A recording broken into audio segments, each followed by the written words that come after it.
Sports Network special presentation.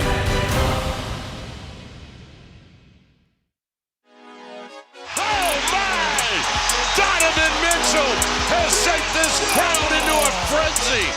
DJ hit it from Paynesville.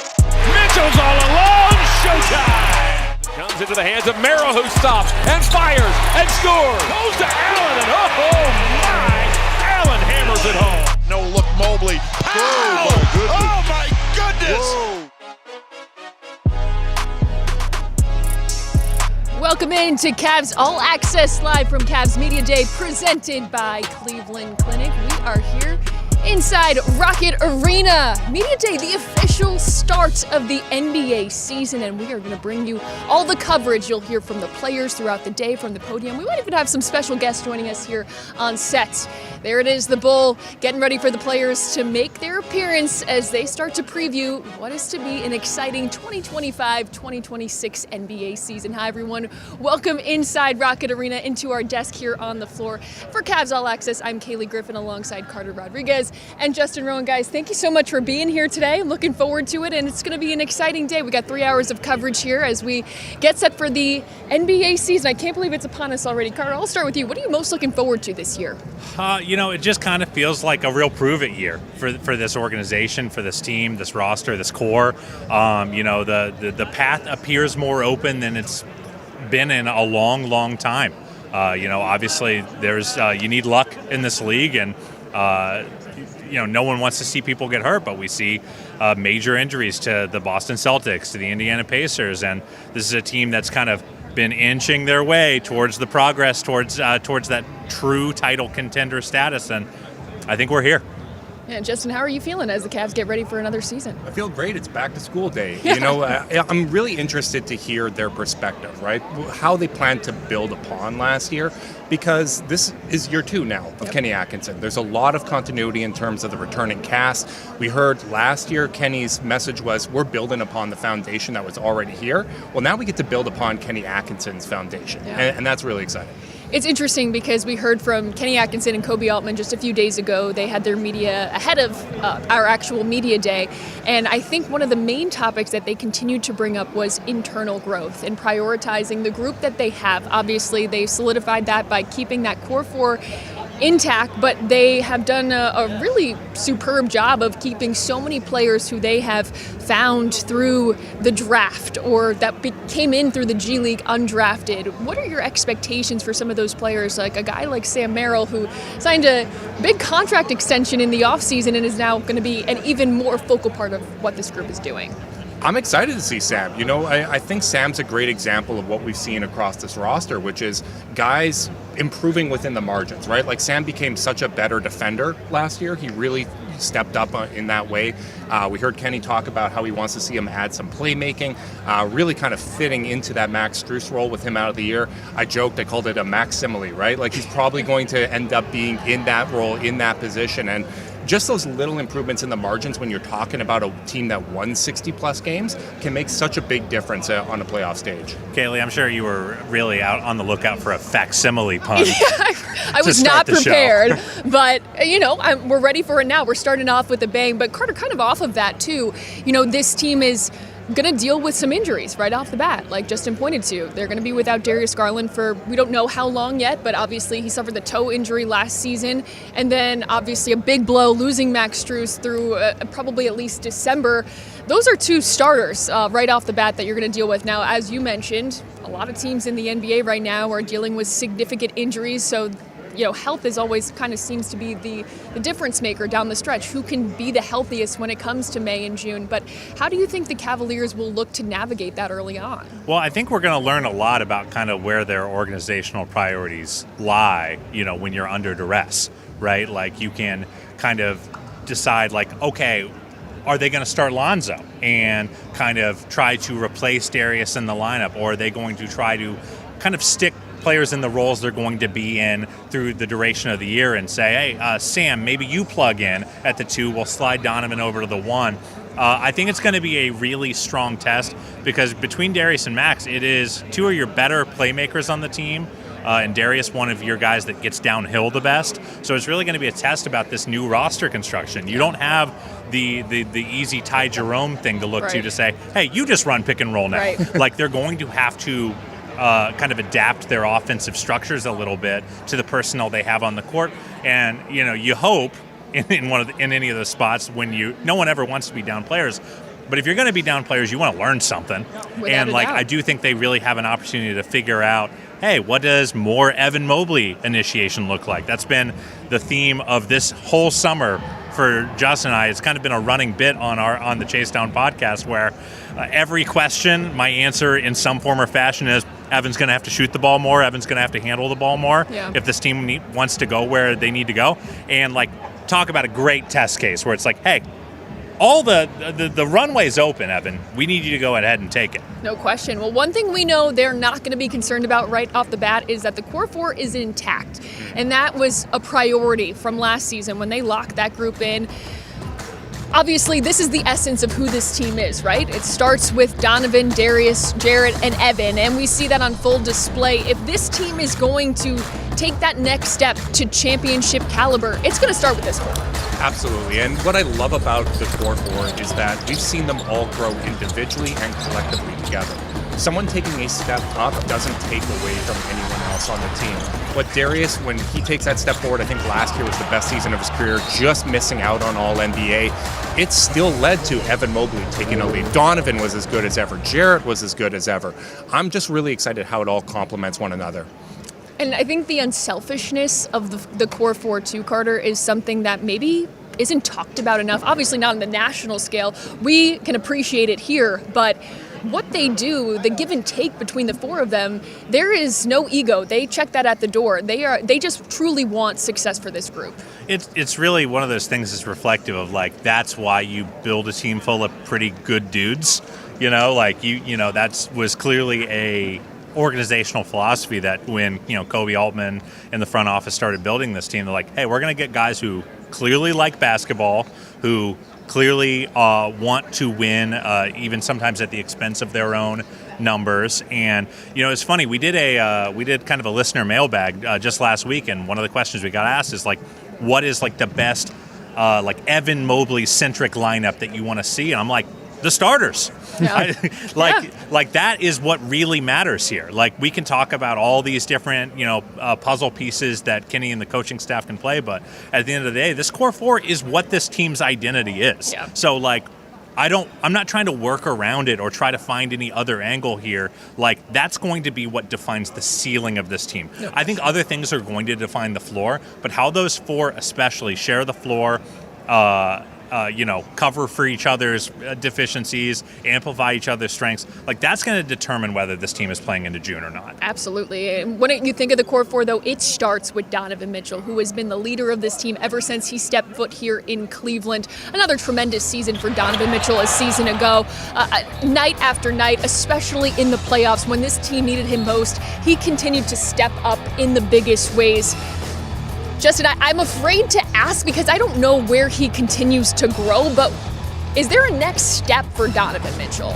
I think there is, and it's so surprising because Donovan Mitchell was a guy that was drafted to a 50-win team. He's been around winning his entire career, and when he came to Cleveland, I think it would be very easy to view him as a finished product, but every year you hear that self-reflection from Donovan. He talks about what he can do to get better, how he can empower his teammates around him, and I think it's just the small things right in the margins, right? Just continuing to get better defensively, to understand, hey, we've talked the talk in empowering Evan Mobley, but I got to make sure that I'm in his ear as well, empowering him to take control in those situations. And the thing that's exciting is, as Donovan continues to empower Mobley and Darius, it's just going to make his life easier because both of those guys are going to get him easier shots. Yeah, no question. The neat thing about Donovan and the challenging thing about a player like Donovan is they're so high that any further asks kind of start to feel a little unfair. It's you're really picking nits when you're talking about a first team All-NBA level player. But I do think Justin's right. I think it is about that empowerment and continuing to always make the right choice. And do I need to take over this game Or even like in the regular season, do I not take over this game Yeah. that I could take over, knowing that I'm looking towards a playoff goal and I might need an Evan or a Darius to hold the reins? Like, these are really, really on the margins types of improvements, because I don't see I don't see a world where it's like, oh, Donovan couldn't do this thing and now he can, because he can do just about everything on the floor. Without a doubt. But like, yeah, these are the kinds of improvements that take a team from, title contender to title winner. Yeah. Well, speaking of high expectations, Evan Mobley, I think there are some high expectations for him once again this season. Those expectations were high a season ago, and I think it's safe to say he lived up to them. Defensive Player of the Year, just an incredible jump he made. But now he's gotten a little bit bigger. That's what Kenny Atkinson and Kobe Altman both emphasized in the I'm gonna offseason. have my eyes out. I know. I'm keeping my over. eyes out, seeing if he's coming out behind us, because I want to see what he looks like. But he has made such a jump already. What's the next step? You guys mentioned, obviously, maybe shooting a little bit more, handling the ball too. They want to see him take over as a point forward. What are your expectations for Evan Mobley this season? I'm interested to see Evan Mobley used as a hub, whether that's in the dribble handoff situations, whether that's as a primary initiator, whether that's bringing the ball up on the fast break. I think there's so many situations where he can impact the game, but the area that I'm looking for more than anything is in the clutch. When things are toughest, when there's a lot of pressure, does Evan Mobley get used as that release valve? Because one of the things teams can do when you're dealing with a smaller backcourt is you can blitz. You can put a lot of pressure on those guards. Evan Mobley, any situation where a smaller backcourt has won a championship, there's been that front court release valve. There's been that guy that can take pressure off of them. This was the best clutch team in the NBA last year, but Mobley's usage in those situations went down. I want to see him assertive when the game matters the most, and I think that the responsibility falls both on Evan, the coaching staff, the guards. It has to be a collective effort to make sure that he's a big part of what they do. It's a collective putting your money where your mouth is at the end of the day. Like, everyone in this organization, up top to bottom, has talked about the importance of growing Evan's involvement in the offense, relying on him more, having him develop his own game in that way. And we did see that. I don't want to pretend like we didn't. We saw a huge usage jump last year. The scoring was up, the efficiency was up, the playmaking was held steady and was really, really strong. But the clutch numbers matter. The playoffs matter. When the team was really, really beat up, we saw Evan not exceed 13 field goal attempts in a playoff game. And that's the kind of stuff where it's like, Justin has my favorite expression he's used that we've talked about a bunch this offseason, which is, we haven't seen a lot of Evan going out on his shield games, where maybe he doesn't start off super efficient, but you know what? He works his way to an 8 of 20 kind of night. You need to have a player feel empowered. If he's really your star and one of your offensive hubs, as you say he is, which I do believe he can be and the team wants him to be, part of that is those games, you know? Part of it is Kobe going 6 of 24 in a finals game and hitting a couple key shots on the way to getting there. And I think that's really what I'm keeping my eye out on, is he going to have a couple of those games where, hey, Evan, it's not going great for you. We don't care. Yeah. Keep shooting. Yeah. We want to see, and not just spot up jumpers, but that's touches, that's running, pick and roll, being involved in actions, and not even when they have so many riches to go to offensively with this team. But that's what I'm interested with this regular season is how often will you do the thing that's harder or maybe outside of your muscle memory so you can build that muscle memory up for when you really, really, really need it. Yeah, it felt like Kenny tried to do that, to start that process a season ago, but how does that continue? How does that progress this year? Time will tell, and we're excited for that to come to fruition. We're going to take a quick break here as we are here at Cavaliers Media Day. The players are starting to fill in behind us, and we'll hear from them shortly. You are watching Cavs All-Access live from Cavs Media Day, presented by Cleveland Clinic here on Rock Entertainment Sports Network.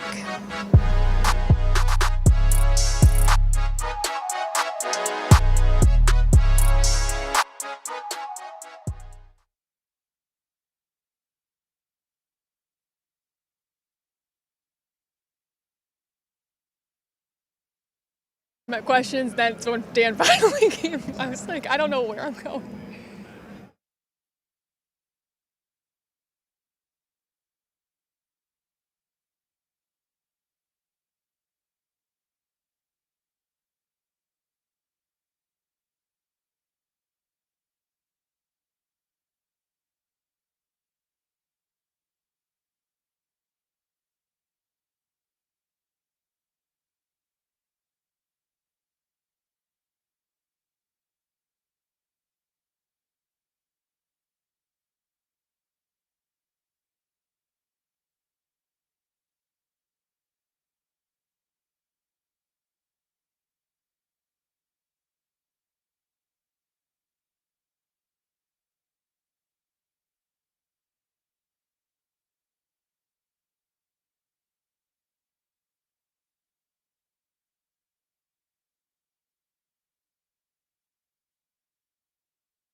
Welcome back into Cavs All-Access live from Cavs Media Day presented by Cleveland Clinic. You're taking a look here at the floor at Rocket Arena. The players are starting to file in, as we'll hear from them shortly. But we're going to continue our conversation on the core four and their progression here together this upcoming season as the Cavaliers are chasing a championship once again in the 2025-2026 season. Let's start now by talking about Jarrett Allen and where the Cavaliers need to see maybe a little bit more from him. Obviously, he played in all 82 games last season, and that cannot go unnoticed because anytime this team needed him throughout the regular season, he was available. I feel like the conversation always comes to physicality come the postseason, and Kenny Atkinson was the first one to say, hey, we have to be more physical. We have to meet this with aggression. Justin, I'll start with you. Where does Jarrett Allen go this season? I think what I'd like to see from Jarrett Allen is continuing to improve as a vocal guy on the court, right? When you are that center, when you are the five man out there, you're the quarterback of the defense. You're the one that has to call out everything because you have the best vantage point. And what we've also seen with Jarrett is I feel like he's the litmus test, right? Like he's almost the canary in the coal mine that when the offense and defense is healthy and humming, Jarrett is playing great. When things are struggling a little bit, sometimes you forget that Jarrett is out there to some extent, right? He's not making that impact. And almost taking a page out of Tristan Thompson's book, right?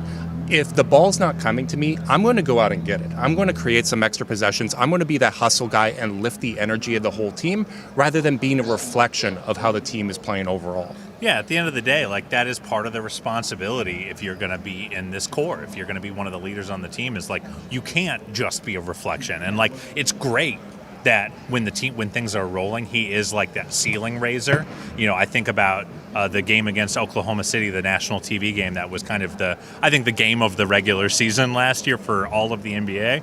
Jarrett was freaking phenomenal in that game. You know, setting great screens, making great decisions kind of in the short roll, and protecting the rim at a really high level, and really punishing a guy like Isaiah Hartenstein whenever he was out there.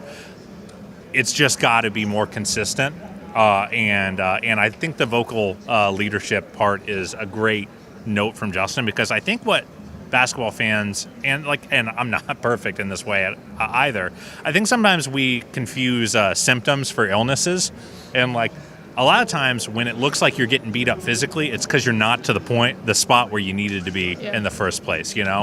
And there was a lot of times, especially in that series against Indiana, where things kind of fell off the rails on the defensive end, where they were kind of pointing at each other. You know, they were Spider-Man memeing at each other, trying to figure out, wait, I thought you were going to be here. I thought you were going to be here. Like, and then all of a sudden they're getting cheap, easy duck-ins where they look, you know, a guy like Miles Turner ends up switched against a Darius Garland and seals him 2 feet from the hoop. Like, there's no amount of toughness that solves for that. Yeah. So, like, I think a lot of the communication might, when things do break down, those might be the illness, and getting knocked around a little bit might be the symptom. I do want to pose a question.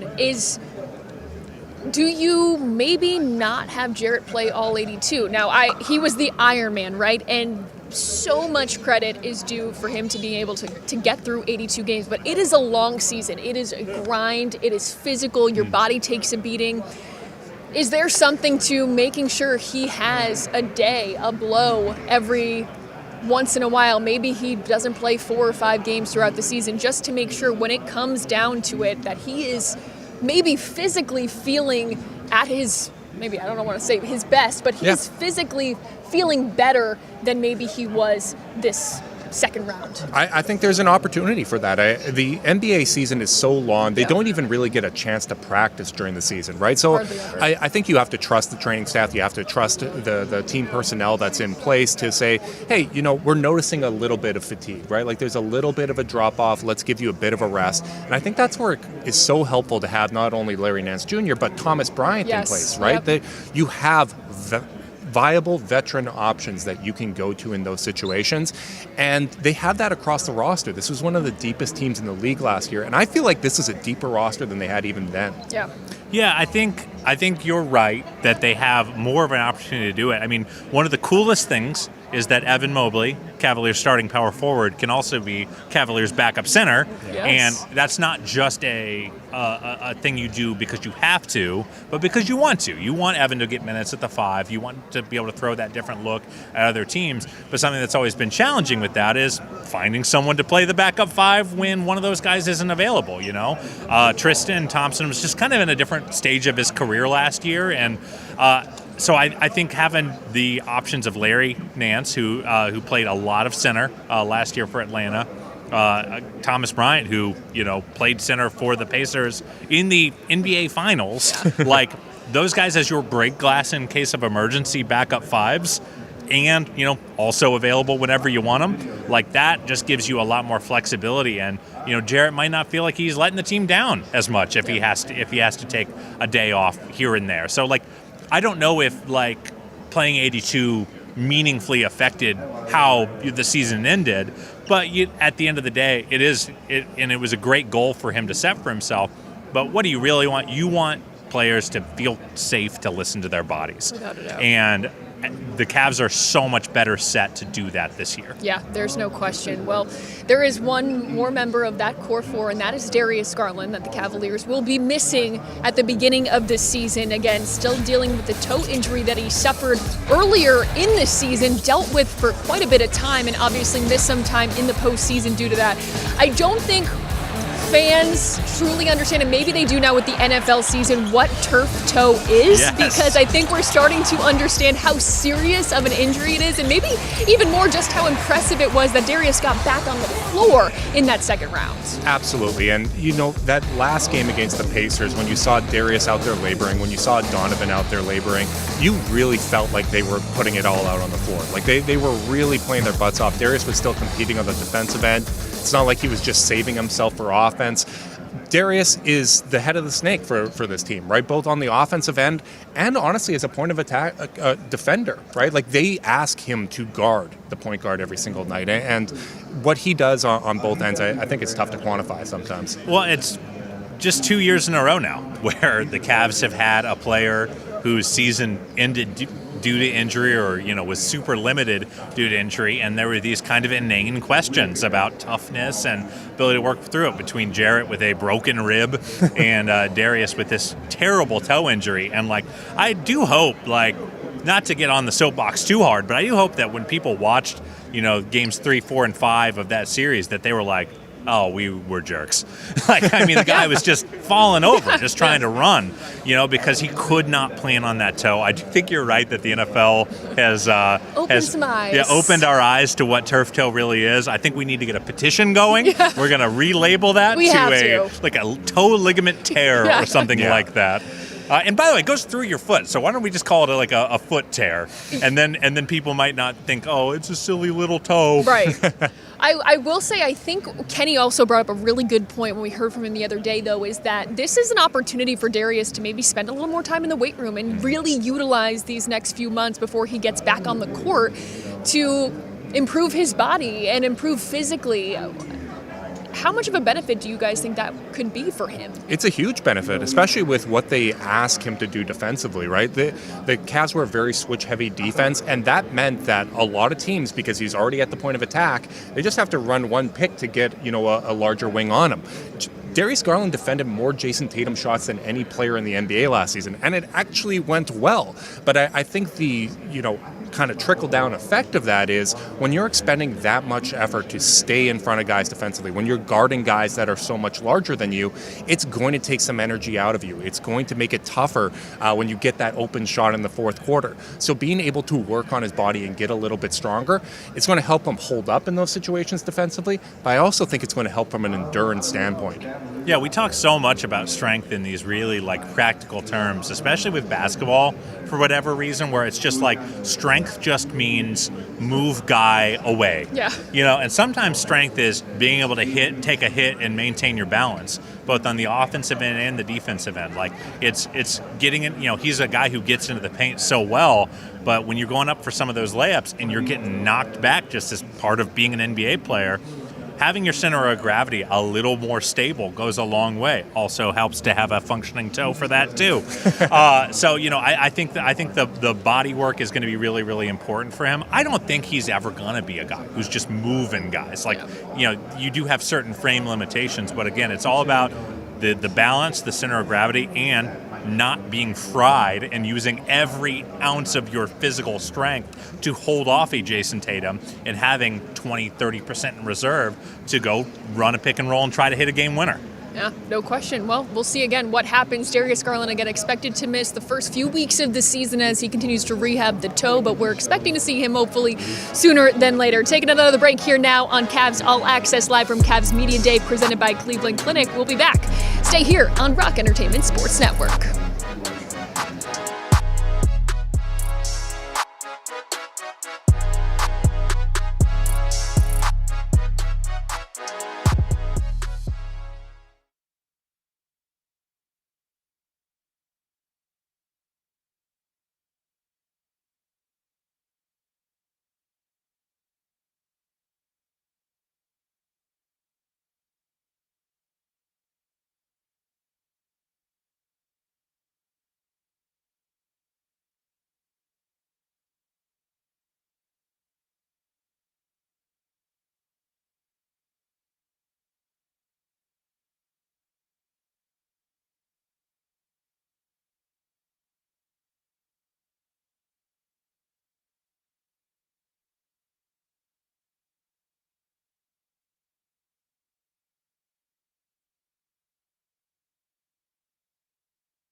Welcome back into Cavs All Access, live from Cavs Media Day, presented by Cleveland Clinic. Again, taking a look at the bowl here inside Rocket Arena, where the players are starting to file in. They've got photo shoots today, media availabilities as well. We'll be checking in with some of the players coming up in just a little bit, and hopefully we'll have a few guests joining us live on the show as well, which we're looking forward to.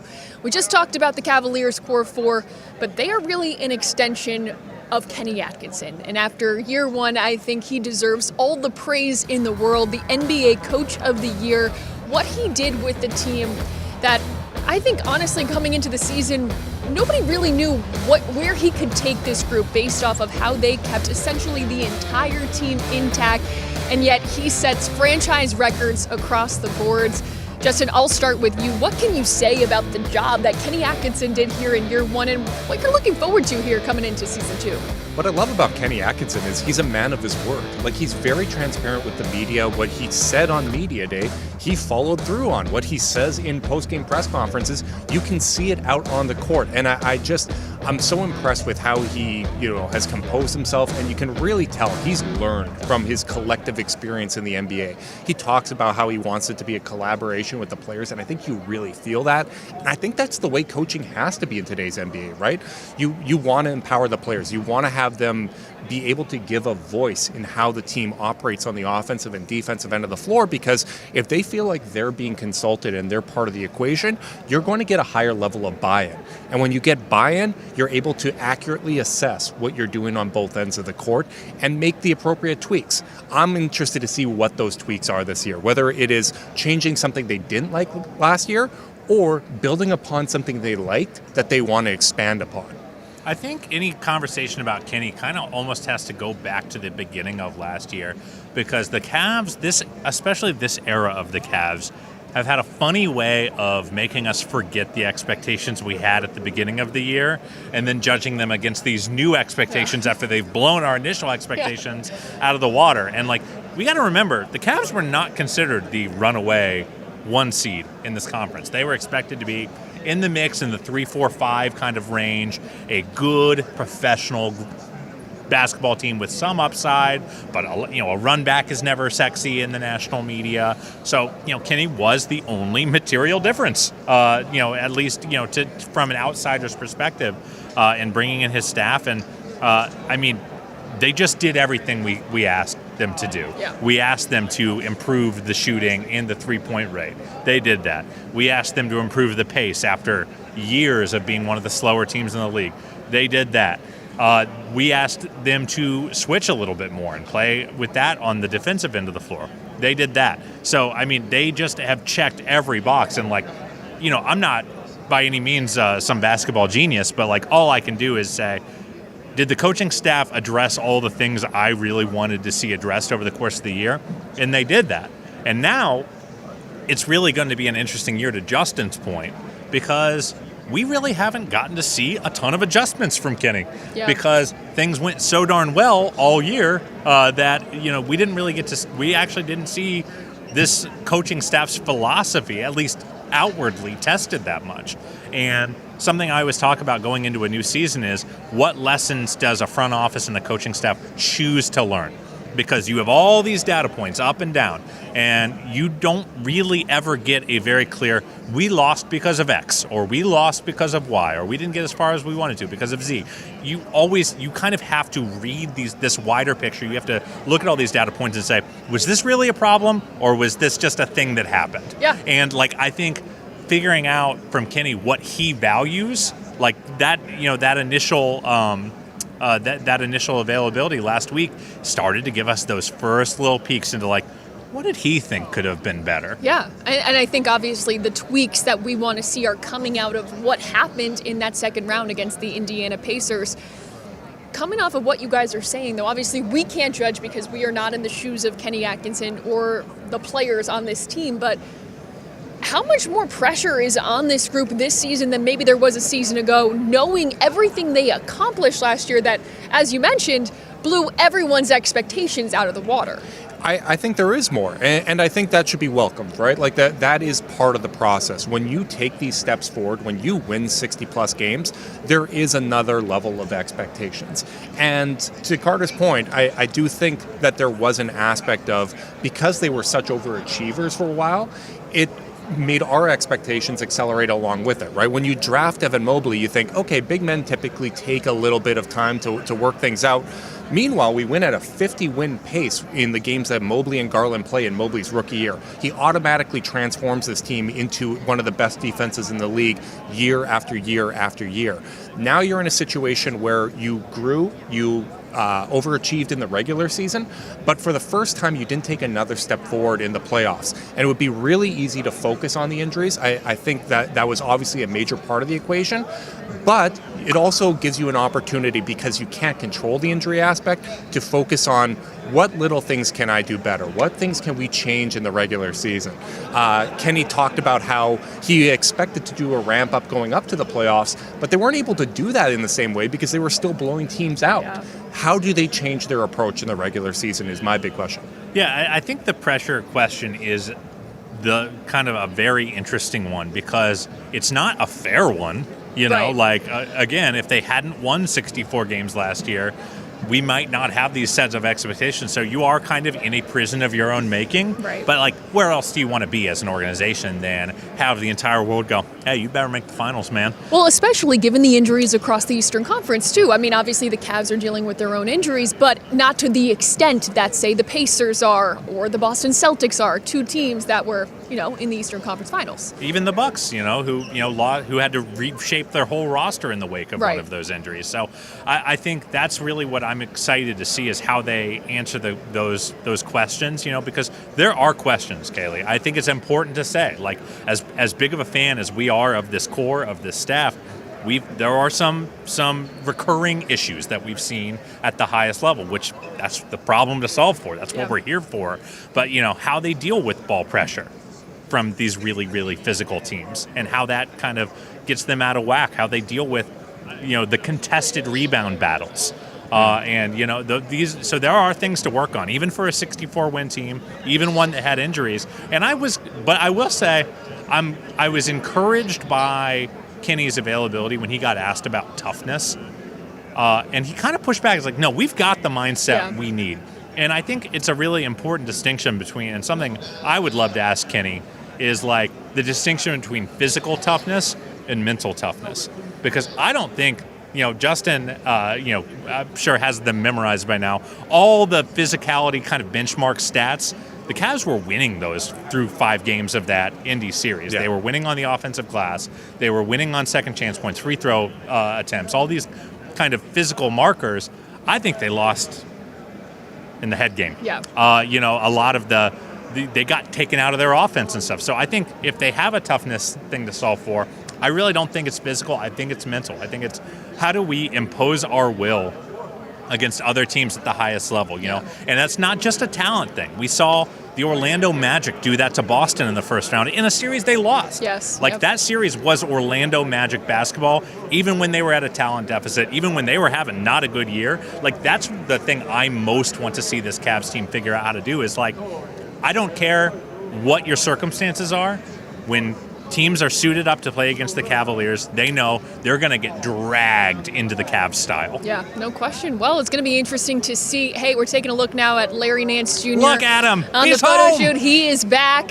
He is back in a Cavaliers uniform, back here at Rocket Arena. Guys, obviously, this was a big acquisition for the Cavaliers this offseason in terms of backing up Jared Allen and Evan Mobley, and, of course, bringing back Nance into this arena, bringing number 22 back down to be on the floor.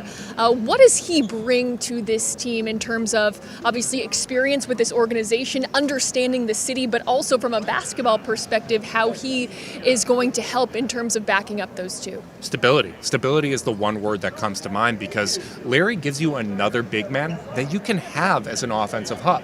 And continuity of your offensive and defensive systems is so important. And you're obviously going to have that with Evan Mobley when he's out there on the court. Now you have a guy coming in off the bench that can spell Mobley, that can still allow you to run those dribble handoffs.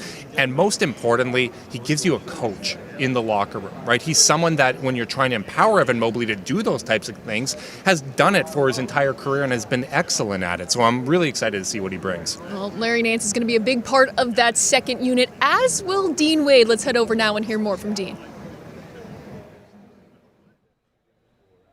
Ball handling. What's a topic that you know more about than anybody else in the market? Anything in the outdoors. You like to go hiking, backpacking, camping? Fishing, camping, hiking, all that stuff. So. If you could choose a walk-up song, your own walk-up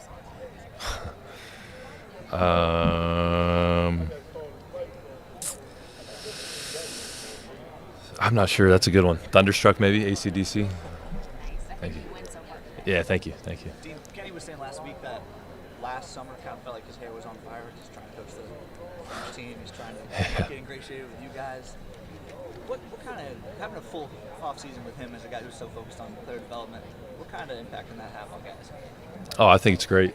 He's been super supportive, been everywhere, talking to everyone, and just supporting them along the way, whatever they need, whatever they want, and he's there. And just him being around and showing his support has been big for everyone. Everyone on this team, we've been playing together for a while. Got some older guys, got a lot of experiences, and so they don't need a lot of help, but him just being around and just being there and getting everything organized for the summer has been great for us. Could there be like another?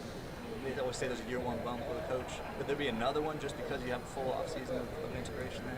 I think so. I mean, last year we had a very successful regular season. I think it can only go from there. Dean, what would you say was one of the highlights of the season for you guys last year?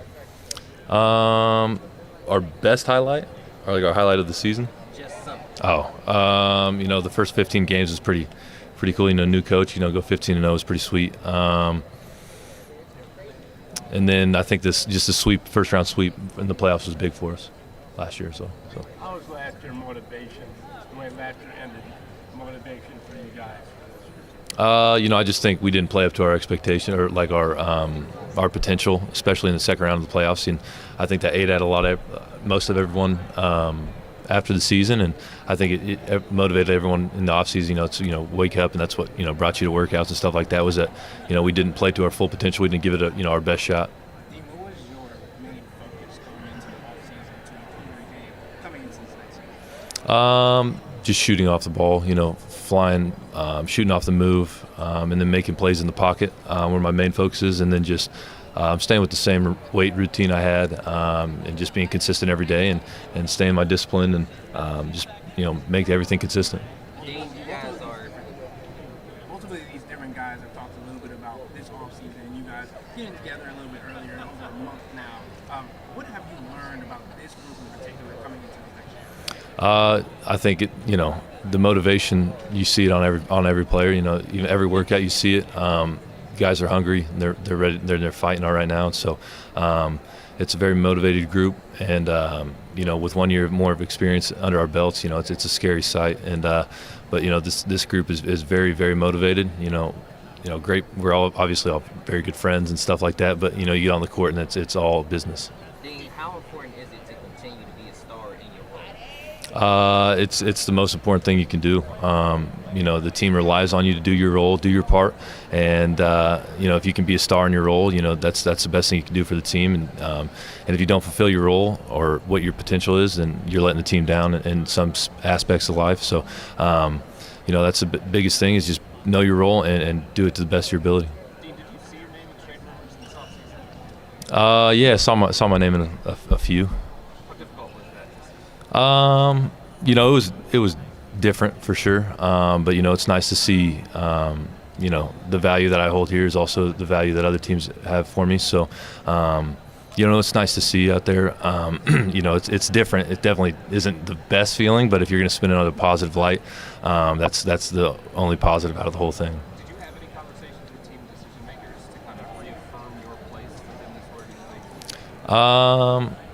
Not really about that. But I feel very confident, and I feel very, those guys treated me amazing, and they still treat me amazing. I talk to them all the time, just not about anything like that. They just keep me very positive. So I understand the NBA is a business. It is what it is, and so I don't take anything like that like personal or anything. So.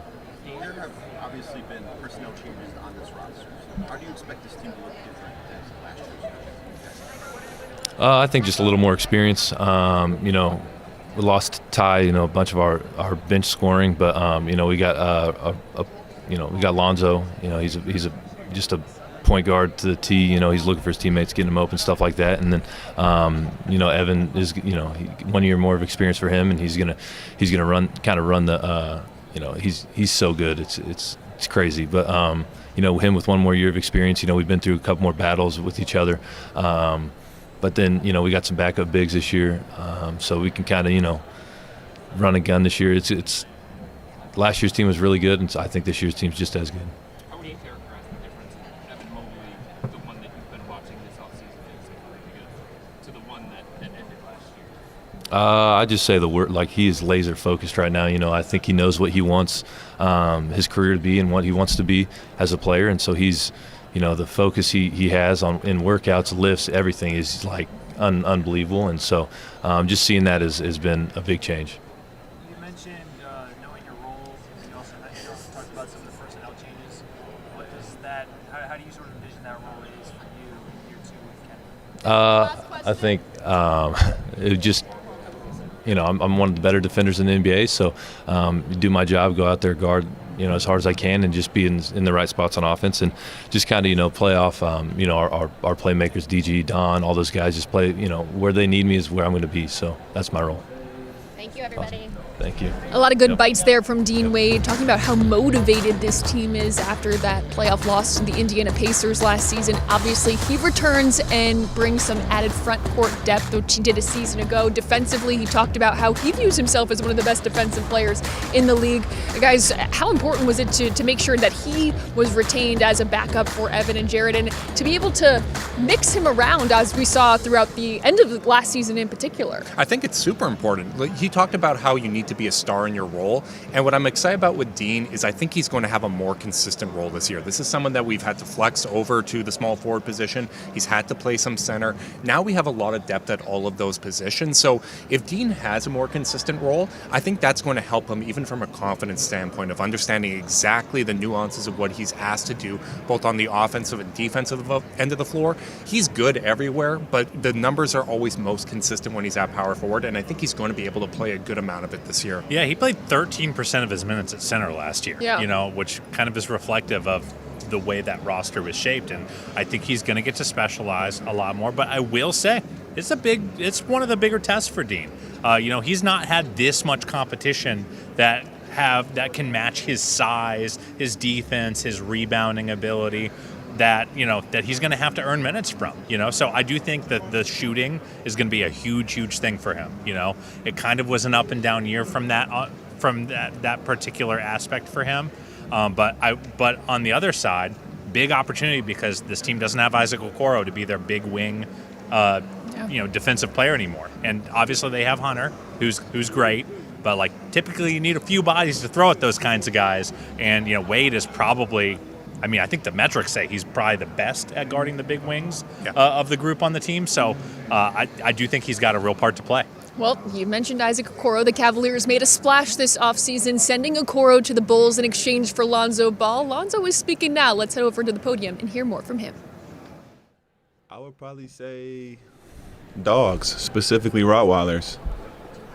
I've had 2 my whole life, so I'm on my 7th one now.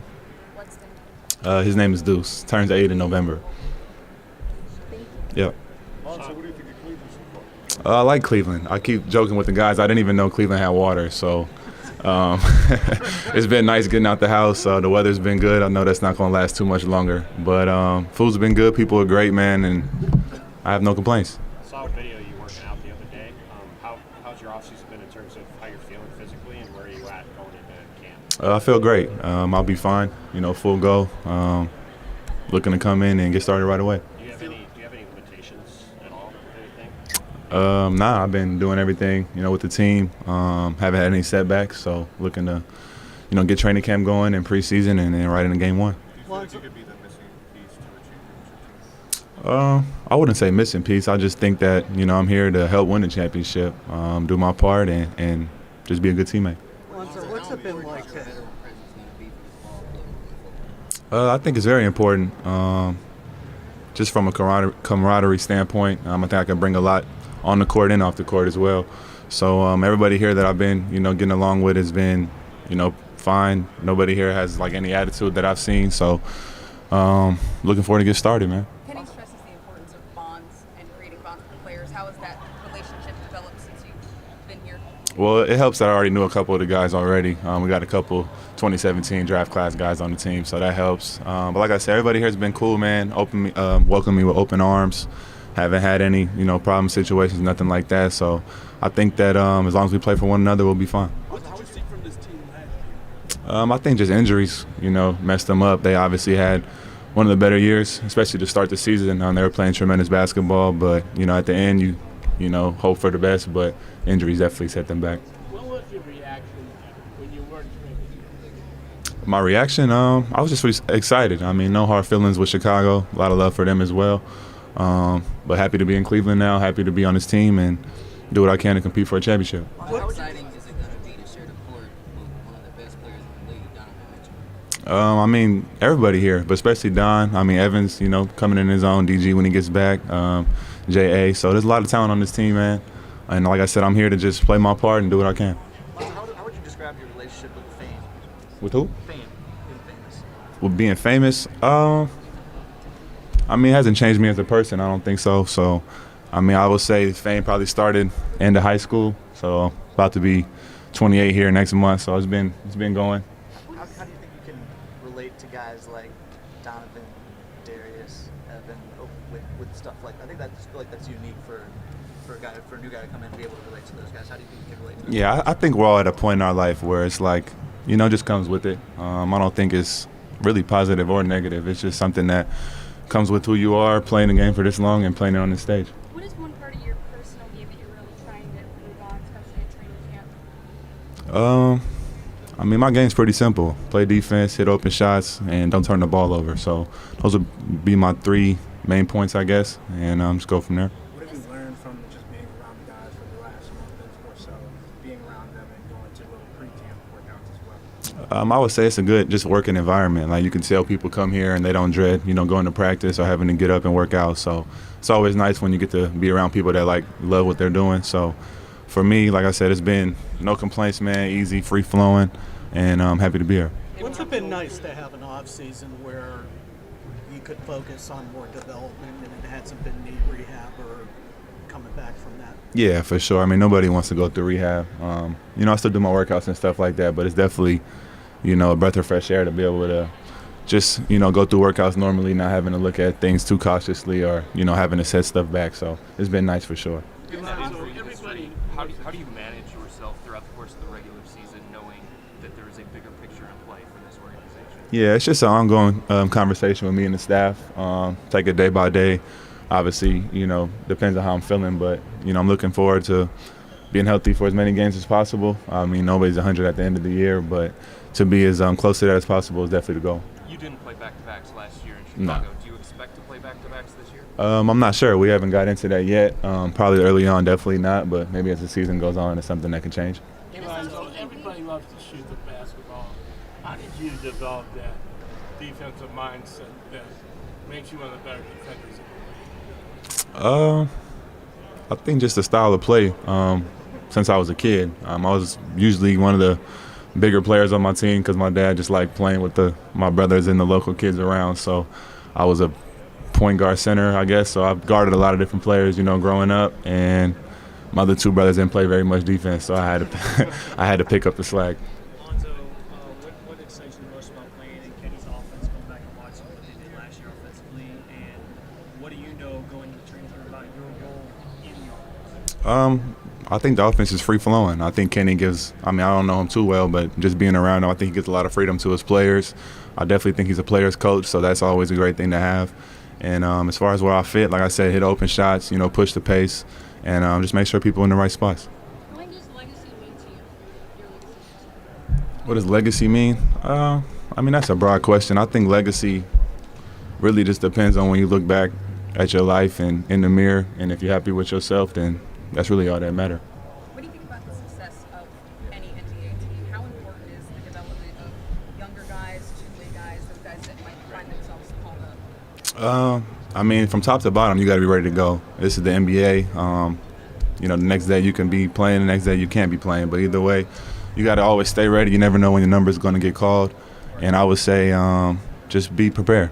You got to send a message out to the fans. All right, Lonzo Ball, officially a Cleveland Cavalier. Obviously, he provides that depth in terms of a big guard and a big point guard, something that the Cavaliers have been missing a little bit of. He has dealt with a ton of injuries throughout his career, so obviously keeping him healthy is going to be priority number 1. But if he stays healthy, guys, what does he bring to this team?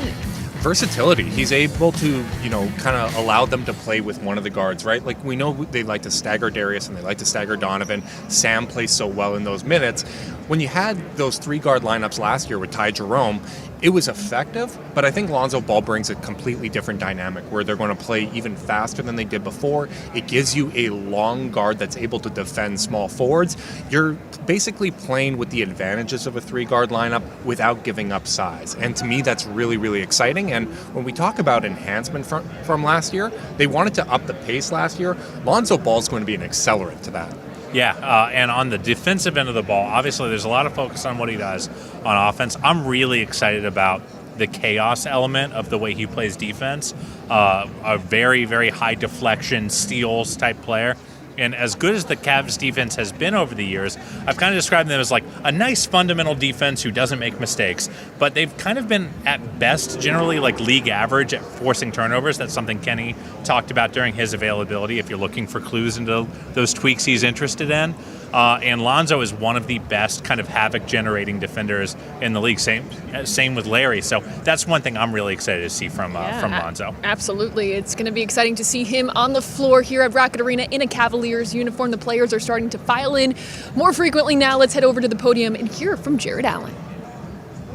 Steph Curry's three-point shooting ability. I mean, at that point, be best in the world, right? What's a topic you know more about than anybody else? Probably video games, just in general, all over the scale. Maybe a little bit of High School Musical? No, I've only seen the first movie. That's all I need. Last question: if you got to choose your own walk-up song, Ooh, my own walk-up song. It's tough. These are like deep, thoughtful questions. I need I need time to ponder.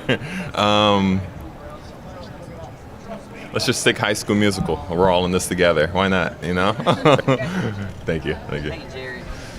Good How you to see doing? you. I hope you had a great off season. Here you guys are getting ready to get things started back up. Yep. Prohibitive favor to come out of the East. How exciting is that, and how much pressure is that? Right. It's definitely exciting. Pressure-wise, I feel like every single season you have to deal with pressure, and I feel like we're becoming more accustomed to that now. But we're excited to build off what we did last year and continue to grow. Kenny was saying last week he felt like his hair was on fire last summer. His point. He's working with the French team. He's trying to build rapport with you guys, develop Right. and all that stuff. What was it like to see him manage that from afar at that time?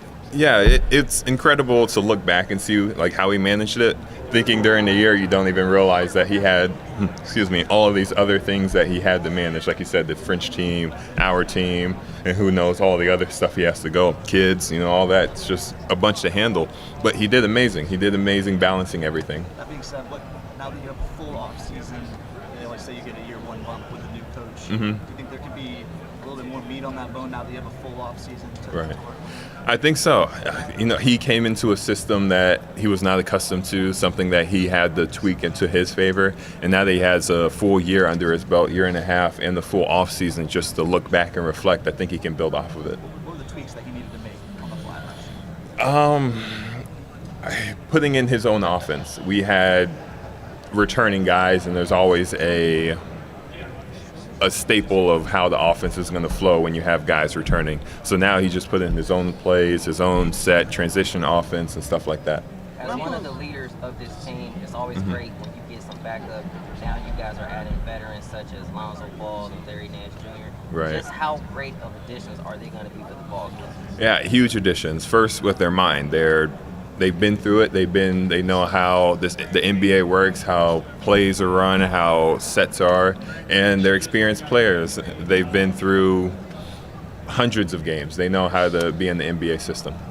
You guys came up short last year. What do you do to make sure the same thing does not happen? Just continue to do what we've done every year. Build off of the last year. It didn't end how we wanted to last year. We didn't make the strides that we were supposed to, and just this year we just got to come back better. Jared, how do you mentioned building off last year earlier and the success you had overall. How do you do that while managing not having Darius for a while, obviously not having Max for a while? Right. What is the balance between trying to get to the end of the season healthy and also trying to establish good habits early when you're missing key pieces like that? Right. Lucky for us, the NBA, it's a long season. We all know it. We all feel it. Everybody goes through it. There's going to be times when they come back, and the best thing about this league and the worst thing, you just have to keep moving on and just try to play with the players that you have now and build from there, hopefully that everybody will be healthy. The family style of leadership is such a big thing from your culture on the team. Right. How is that being reiterated to the team, like new players this year and just reestablished among the returning? Yeah. First, that starts with the top with Kobe. He's done an excellent job finding guys to fit the family style leadership. Finding guys that fit into the mold of the locker room. He's going to make sure that people mesh well and are come together as one. And I feel like we're just a good group of guys. We're here to win basketball games. We're not here to be malicious or try to get on anybody. We're just here to win games. You talked about the pressure that you guys. Are facing this year, given what has happened the last couple of years. What specifically have you learned over the last couple of years about how to handle that pressure? Yeah. Honestly, you just got to keep moving forward. You know, everything happens, things happen. If you stop and sulk for too long, you're going to get left behind. So at some point, we just have to learn to keep taking a step forward and another step and another step and just become better people. Jared, when you don't reach your goal, the easiest thing for management to do is to make change. Right. What does it mean to you that, you know, Kobe's been very adamant Right. keeping the core of this team together for multiple years and giving Right. you guys multiple opportunities year in and year out to try and get where you want? Yeah, he believes in us, believes in what he's created, believes what he's built for the Cavs, believes in the players, believes that we can do something special going forward, and I feel like that's almost the way that the league is going now. The last few championships have been off of teams who've been built from the ground up, and you know, I don't know the salary stuff, but like it seems like the super teams are starting to become less and less. Now you have to build with what you got, you know, and Kobe truly believes in that, and it's humbling. Jared, congrats on getting married. First off, Thank you. Tell us the backstory behind the High School Musical dance. Yeah, my wife's, that's new to say, my wife's huge into theater, and it's perfect. We met in high school, and it was just a perfect thing to do. You know, at first I wasn't for it, let's just be honest. I'm not a huge dancer, but once I got up there, I had a lot of fun. Was there anything you did different this offseason or other ways you took care of your body to hopefully go another full 82 this season? Right. As I get up in years in this league, you know, it's my 9th year, just making sure the small things in my body are good. You know, the tendons in my knees, the tendons in my arms, every muscle in my core, just trying to make sure that the little minute things don't turn into a major thing. All-time starting five.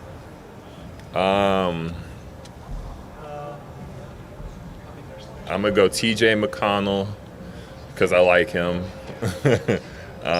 Dean Wade because I like him.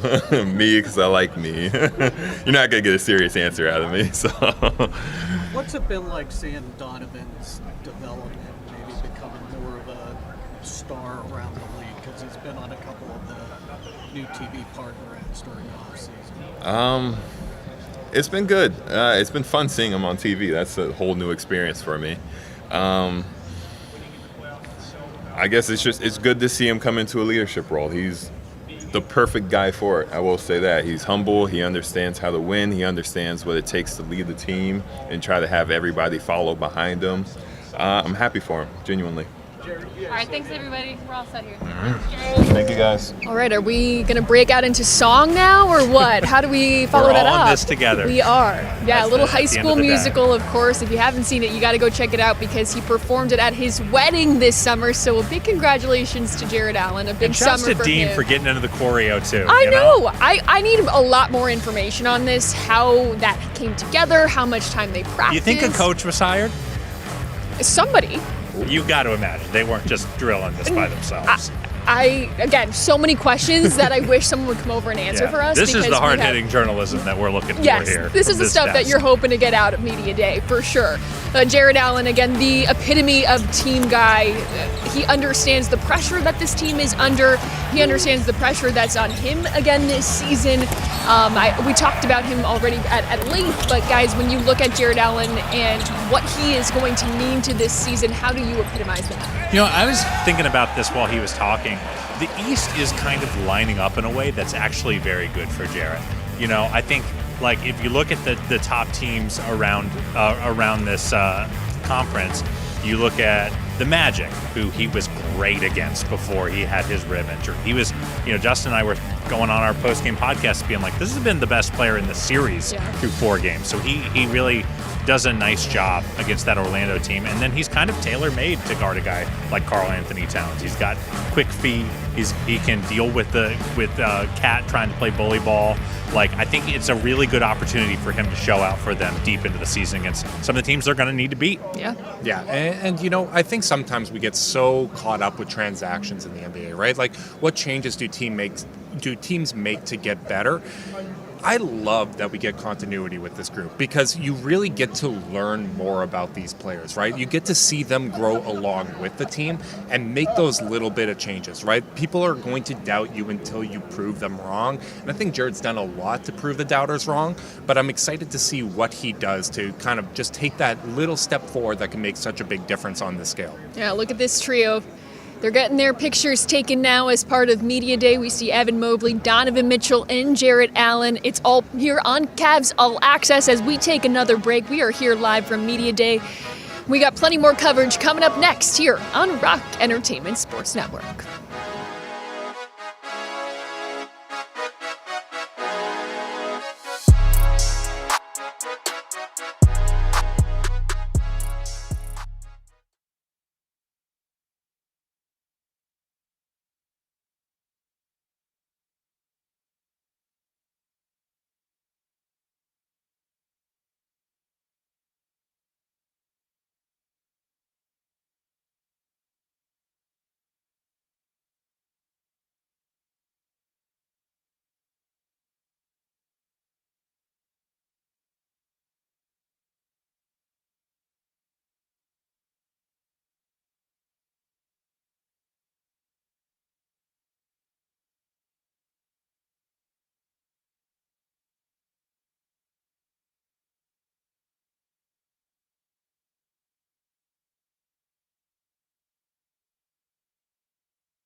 Welcome back into Cavs All-Access live from Cavs Media Day presented by Cleveland Clinic here on Rock Entertainment Sports Network. We are taking a look at the bomb here inside Rocket Arena. The players filing in for photographs and media availabilities.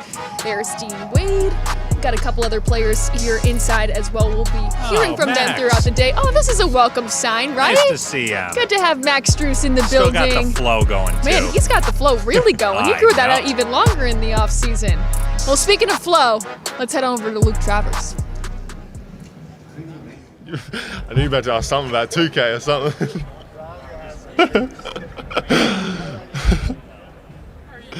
Good. What are you looking forward to most this season? I think continue to build. Obviously, this is my second year now, so it's always easier being around the guys now, and you're a little more comfortable as well. So I think that's the biggest thing for me.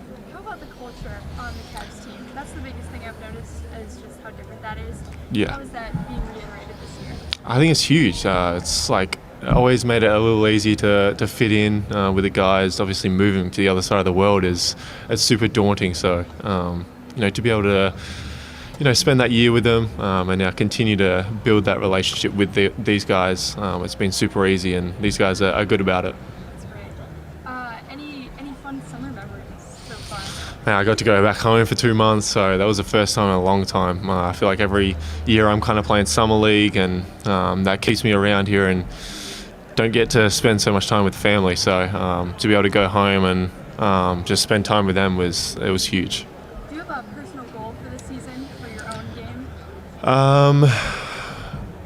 I mean, definitely internal goals that I'll kind of keep to myself, but in terms of on the court, just continue to show that I fit at this level. I think it starts with preseason, and it's going to be huge for those games as well. So to show that I belong at this level and can thrive at this level as well. Which you do, for sure. So Thank you. Appreciate it. Did you have one thing over the summer you were in specific working on? Still the shot, always working on that, whether it's the speed, different footworks. We have Alex Sarama with us, who's huge on the CLA side of training, so I think that's been huge for me. So I think continue to work on that has always been huge for me.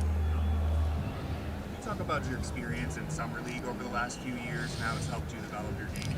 I think for me it was just about building the relationships. Obviously I only spent the summer league with them, so I had a little bit of experience with them, and I tried to make the most of it. Whether it was 2 weeks is normally where it's capped off at. So to be able to learn from them, build those relationships was the biggest part of it. And then can you talk about just what you think your greatest strengths are as a player? Like what's the best thing you bring to a team? I think versatility, definitely on the defensive end, being able to guard 1 through 4, 1 through 5 at times. So I think that's my biggest strength, and I think it's huge for NBA now is so much switching. So being able to guard the guards but then switch onto the bigs is I think my biggest strength. Have you learned anything in specific from any of the newcomers to the team this year? Nah, not at all. Tyrese pretty much knew everything that I've learned from him. Maybe a little bit from like Lonzo, and dealing with, he had everything from a young age in terms of attention and the ability as well. So obviously he's worked super hard to get where he is now. I think those are the biggest things. Obviously setbacks as well. Dealing with them is, he's dealt with a little bit. So to be able to see him back at this level is cool.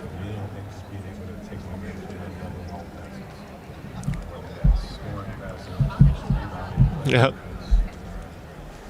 If you could take a skill from any NBA legend, active or retired, who would it be and what would you take?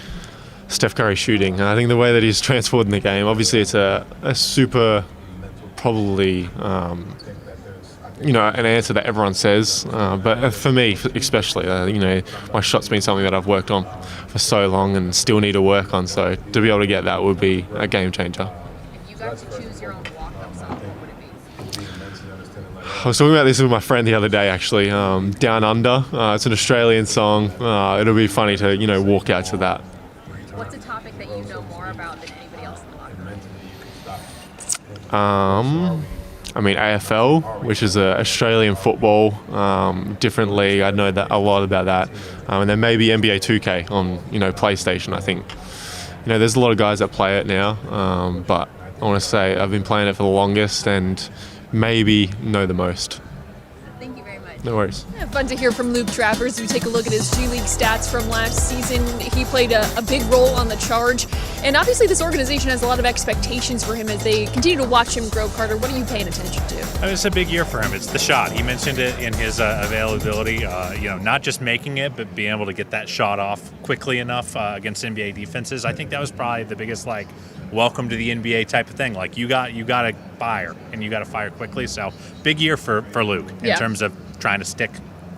And I think that's a big adjustment that a lot of players don't realize until they actually get into the NBA. So something that Luke has obviously paid attention to and something he's going to work on this season. I think the moment that most people are waiting for Media Day is finally arrived. Let's head over to the podium now and hear from Donovan Mitchell. Obviously we're excited. We're excited to be back, ready to go, locked in. Kind of at a point now where it's time to go get it. I think for us, not really worried about what we do, what we say. We got to go out there and hit no business. It doesn't matter if we're number 1, number 8, organization, one of our business. So I'm excited. He's excited. Yeah, for me, I think just being able to take my game to another level in all facets, whether that's scoring, passing, rebounding, playing defense, being in better shape, all the different things that come with that. I think there's a mental push. I think physically guys we understand. I think there's a want to, which is what makes what I'm about to say easier. You can't really have a mental push if you don't want to be there, you want to grow. So that's first and foremost. I think just being mentally understanding, like, all right, there's physically you can do it, but mentally going to continue to push through that. Like you run into the same wall 3 times in a row, so to speak, and mentally you can stop and quit. So are we? And I'm saying are we, but I know the answer. But are we willing to every day continue to hit your head at the wall, keep pounding, keep going as we continue to make this push? And I think we are. I believe we are.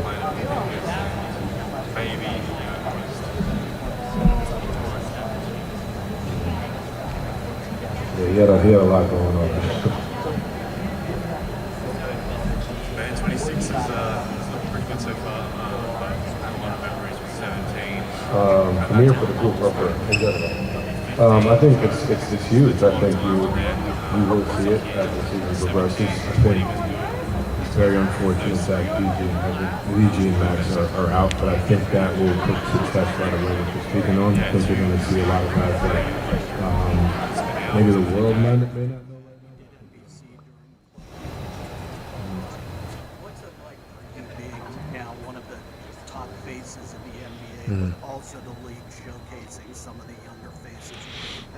Yeah, I think it's special that the league is, obviously for myself, it means I'm doing something right on the floor. But I also think, what the league is doing, continuing to empower and show the faces of everybody, small market, big market, wherever. I think that's really what our game has been missing. I think speaking positively, showing a positive light on everywhere, because there's a lot of talent in this league.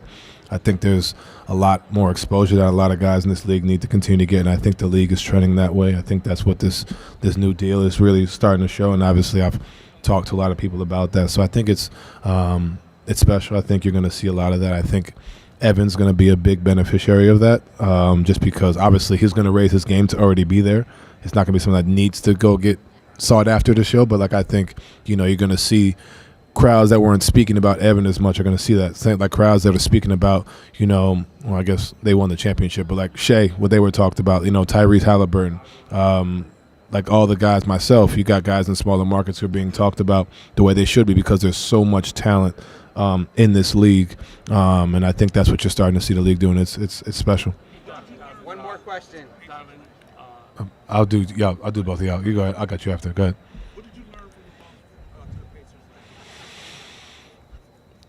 How do I say this? I think the biggest thing is just understand that we just got to keep going. Sorry I gave you the political answer, but that's really all I got. It's like we just got to keep going and be ready for what the season brings.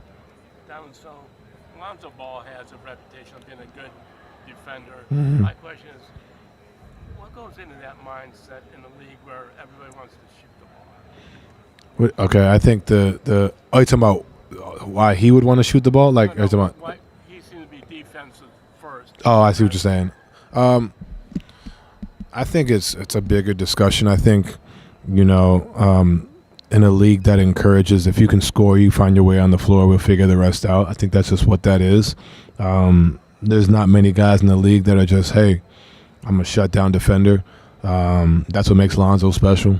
I think that's what makes Evan special. I mean, obviously he can do both, but not to say Lonzo can't, but Evan's, obviously 7 feet and doing that is different. But I think it's just something that it's a mindset, and I respect the hell out of Lonzo for having that mindset while also being a competitor that he is on the offensive end. So I'm glad he's on our side now, doing all the stuff that he does defensively for sure.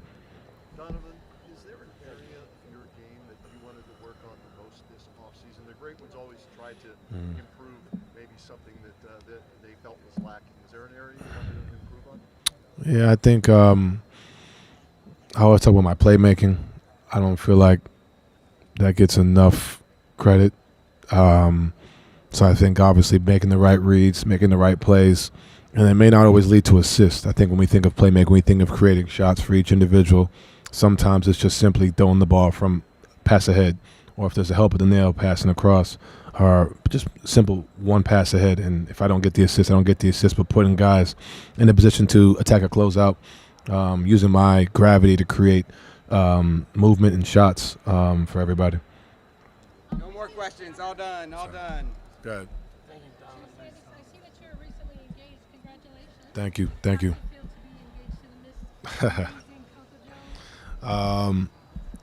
Man, that's my dog. I love her to death. She's amazing. She's an amazing human being.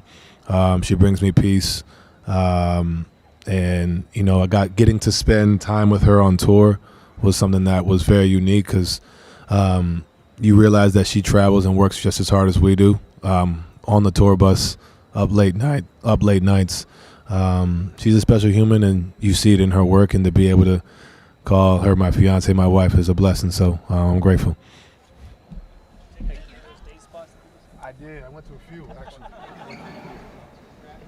Well, it was a big summer for the Cavaliers in terms of Summer weddings, of engagements, love. summer of love. I love it. To Donovan Mitchell, congratulations, getting engaged to Coco Jones. Guys, is there a player that maybe has more on his shoulders this season than Donovan Mitchell? It's not just what the Cavaliers have to accomplish, but there is something that's riding on him, and I think the national conversation always goes back to Donovan Mitchell needs to get his team over the hump to the conference finals. How much do you feel him wearing that? I think he wears it not just on the court, but in terms of the leadership that he provides to this roster. You look at this summer and you see him posting workouts with Naquan Tomlin, with Tyrese Proctor, with Luke Travers. Like, you don't gotta involve the guys where they are the way Donovan has. Like, there are plenty of very good basketball players who are perfectly fine leaders who don't do that kind of stuff. So it's really, really cool to see that level of engagement, like in terms of lifting up the rest of the roster in terms of their development. But there's also the spiritual side of it, of like, while he was talking, I was thinking about his end of post-game availability after they lost to the Pacers. And, he said, you guys are going to write us the F off. And that level of like, no, we believe in what this group can do, and this setback isn't going to damage that belief. Like, I think that is maybe what he's carrying more than anything else, is like the collective spirit of the group and the collective belief of the group. Because I don't care how good your roster is. The second you start to wonder, are we good enough to get there? Like, that's when teams fall apart. You think about that Lob City Clippers team where they had all the talent in the world, they had all the fun, all the hype, and then couple losses in a row, and their kind of belief in themselves starts to erode a little bit, and then all of a sudden they're snipping at each other, and then the thing falls apart. And the level of togetherness and collectiveness that I've seen from the Cavs this offseason, those kind of workouts that Donovan's leading, those reinforce they're kind of the foundation that this whole thing is built on, and I think that's what Donovan's carrying more than anything on the floor. I totally agree, and Donovan would probably disagree with this statement, but I'm going to say it anyways. I think Donovan is exactly who the Cavs need him to be to win a championship. I think he has more than carried, his share of the load all these years, but he continues, as I said before, he continues to try to improve. He continues to empower everyone. I think for this team to win a championship, Evan Mobley has to be the most impactful player on the team, but I think Donovan's always going to be the leader. I think he's always going to be the guy that, as Carter says, sets the tone, raises the spirits of everybody. And, obviously it sucks that Darius is going to be out to start the year, but I think this is just another opportunity for Donovan to continue to grow as a playmaker, right? He's already a very good passer for a shooting guard. And we saw when Darius missed extended time 2 years ago, that was the best passing season that Donovan had up to that point. Does this give him the opportunity to continue to refine that skill set? He's not going to be the lead initiator when they're all healthy, but the extra work and the extra opportunities to get those playmaking reps in could pay dividends in the playoffs. Yeah, and there's so many ways to look at leadership. Carter, I think you brought up a really good point with his workouts with guys like Naquan Tomlin and Tyrese Proctor. You also saw him then bring them to the Louisville football game with him. So he is encompassing what this team needs of him, both on the floor and off the floor, which is obviously going to hopefully reap dividends for the Cavaliers this season. Cavaliers will be without Max Strus to start the season, but we are so excited that he is here at Media Day. Let's head over and hear from Max now. I had a walk-up song in high school baseball. The name of the song right now it's the Arithmetics. It's the, what's that song called? Come on, you guys know it. Sweet Dreams. Sorry, Sweet Dreams. Yeah, by the Arithmetics. What's a topic you know more about than anybody else in the locker room? Probably baseball or any other sport. What position did you play? I was a pitcher. Yeah. Max, can you reflect on last year's playoffs and what the biggest lesson you learned was? Yeah, I mean, it's been back-to-back years now of losing that way in the second round. So I think we've learned multiple lessons along the way. And, our younger guys are still growing and learning. It was another growth, moment for us where guys can learn and get better from. So I think guys have been dedicated to getting better this summer and taking it upon themselves and coming back with, an optimistic mindset of changing the script. What happened? Were you working out? Was it like last year where you were working out and had the injury? Yeah, I was just working out and went to jump off my foot and it just cracked. So kind of unlucky and unfortunate, but we're here now and dealing with it, and I'll be all right. See it not obviously in the move, which is good. You're able to walk around slowly. So where are you at in the recovery process? I'm five weeks out of surgery. I'm not going to put a timetable on my return, but 5 weeks out of surgery and go get a check-in with the doctor at week 6 to hopefully start the getting back process from that. So I'm in a good spot right now, and everything seems to be healing. Donovan just said that his mindset kind of shifted when he found out that you were hurt and needed to kind of pick up where you will be absent. How does that make you feel, knowing that your team has your back in that regard, that they're so quick to want to be able to fill that void and have your back while you recover and get back on the court? Yeah, I don't think that's all going to be on Don. I mean, we have a lot of guys that are going to be able to step up, and it's going to be a next man up mentality, and somebody, Sam Merrill is going to play a lot more. Who knows? It's early in the season. There's going to be a lot of growing pains and guys figuring out their roles and where they can fit in. So I think we'll be fine. Don doesn't need to do it all himself. I'm sure he wants to, but a lot of guys are going to be able to step up and fill that void. Kenny was saying last week he felt like his hair was on fire when he first got here last year because he had worked the Olympic team and was Yeah. back and forth. Looking back on that, what do you make of all the plates he was spinning and how he managed that when he first got here? I mean, it's hard not to say he did a good job. We were the best team in the NBA, but as we all found out, the regular season doesn't matter. So,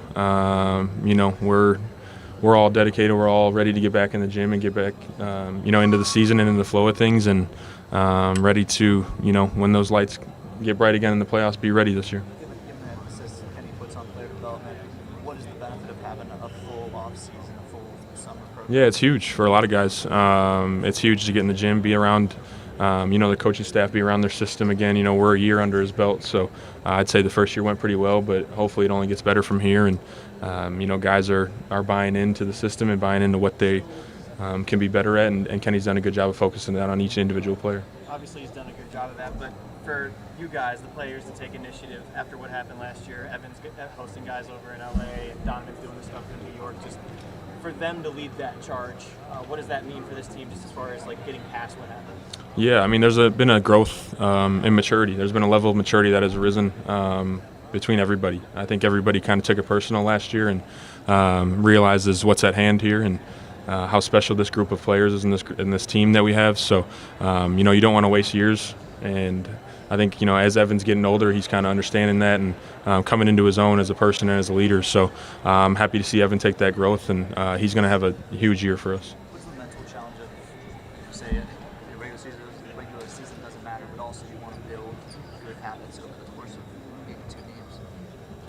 Yeah, I mean, that's the whole goal of it.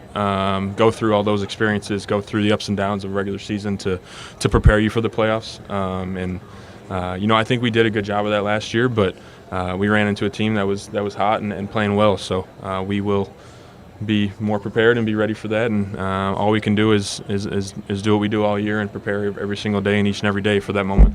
Going back to that culture aspect of the team, I've always noticed the Cavs have such a distinct family culture that you guys work with.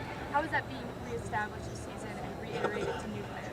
I don't really think we have to reestablish it. We're bringing a lot of the same guys back. So we just added a couple family members and Lonzo and Thomas, and it's just guys that are going to have to get acclimated to that. And we'll get Dre under our belt for a little more time, and that'll be great for him and for us. So we're really excited to bring basically the core group back, and it's a great locker room. It's a great group of guys, and we're excited I'll be back again. We saw you at Darius' celebrity softball game and your basketball camp as well, and you just talked with so much excitement about this year's season. How have you been handling the mental aspect of another injury setback? Phenomenal question.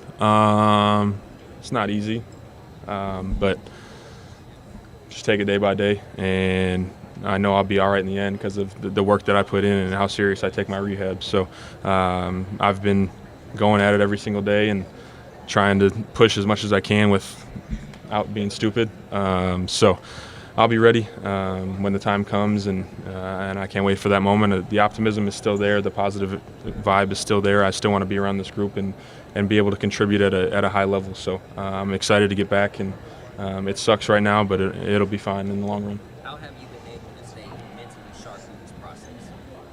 Yeah, just taking it day by day, really focusing on the rehab, and whatever I can do in that moment, just doing the most that I can and pushing myself to the fullest, and taking each day one day at a time.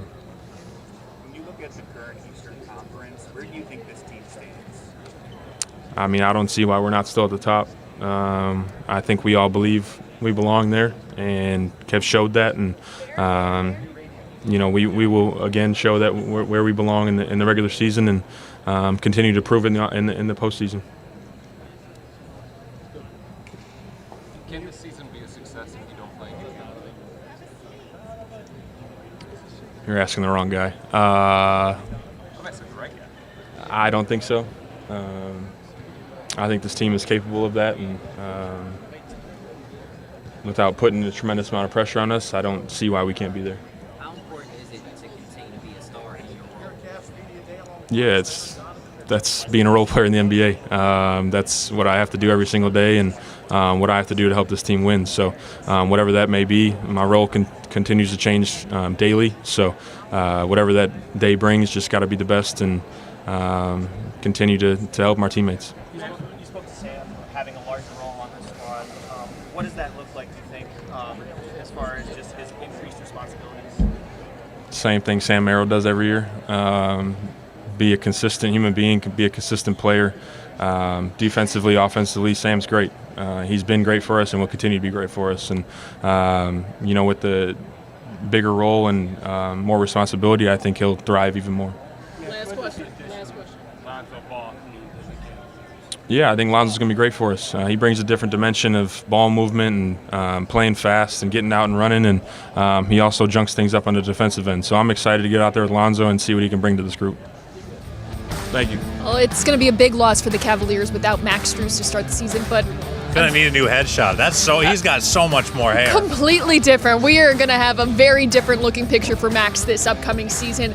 I want to say, fortunately, unfortunately, this team is accustomed in terms of having had to start last season without Max Strus. They did it successfully. They're going to look to do it successfully again. But there may not be a more competitive player out there than Max Strus. I think we heard it there when talking about the postseason. He said, no, this season would be a failure if we don't continue to advance. How does that competitive nature from Max Strus, how can that help a team as they look to continue to take that next step? I think it's a lot of fun because even without Max in the lineup, there is going to be a dogfight for those minutes, right? Like whether it's Sam Merrill, whether it's Jaylen Tyson, Tyrese Proctor might be in that mix, Lonzo Ball is going to be in that mix. and with more guys in the front court, it's going to shift guys down a position. This team's going to play a whole lot bigger. So you're going to be in a dogfight for minutes, and then Max comes back at some point, and you know he's going to be coming with a fury. He's going to be trying to get those minutes back, and in all honesty, he's going to earn those minutes because we've seen him come back from these injuries and play at a very high level.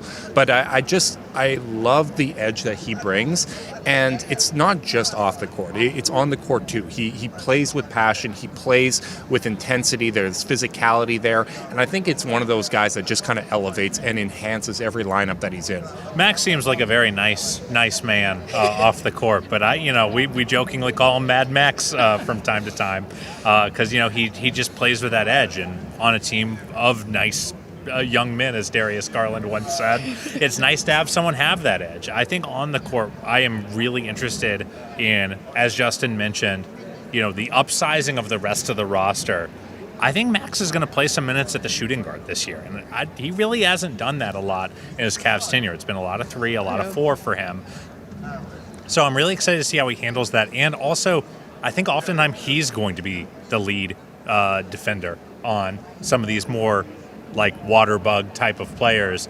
Obviously Darius is going to get shifts there, but again, those are where Isaac Okoro assignment minutes, and I think there's a gap that Max is going to probably be asked to step into there. Yeah, absolutely. It's going to be interesting to see, again, how they fill the void initially, but then how Max continues to work his way back into that rotation once he returns from injury. You said the nice young man. Well, we've got the guy who said it. Young man. The nicest of them all, Darius Garland, is at the podium. I seen that on Twitter. I don't know. No. I just know random facts about stuff. I know a lot about shoes that they don't know about. Shoes and clothes, everybody on the team comes to me. So that's me. I'm the fashion guy. Yeah. Darius, you guys are heavy favorites to come out of the East again. What are some of the steps that you have to take in order to make that happen? Stay healthy, one. That's my number one job right now, is stay healthy. Number 2, keep everybody on the same cylinder. Keep everybody above what they expect. Keep everybody engaged. Keep everybody locked in together. I'm the leader of this group, so got to be the head of the snake. Everything is good. Summer is really well. Rehab's been going really well. I'm back on the court.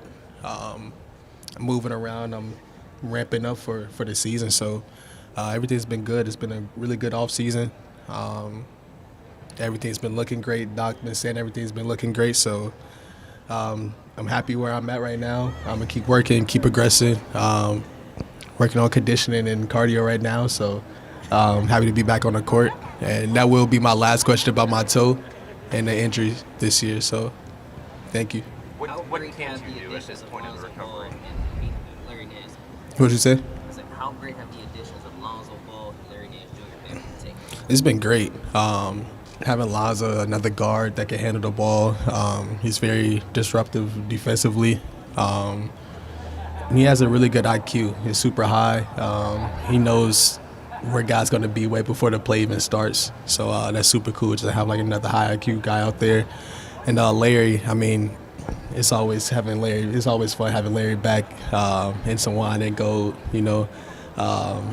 That's my locker buddy from my rookie year. So now we're locker buddies again. So it's super cool just having a full circle moment with Larry like that. But just having his leadership in the locker room, having his knowledge, is really going to help us a lot. And hopefully it takes over the hump. Hey, Darius, have you always had the attitude that you're the head of the snake, or has that developed over the years? Yeah, it developed over the years. I mean, as a point guard, you have to come in as a leader, have that mentality. But as a rookie, when I was coming in as 18, 19, I had Tristan Thompson and Kevin Love and Larry and Jordan Clarkson as my vet. So I was kind of shy back then, but I know the ropes a little bit now. I've been around the league a little bit now, so it's cool being the kind of the older guy of the locker room right now and being a leader of this team. So I'm super happy.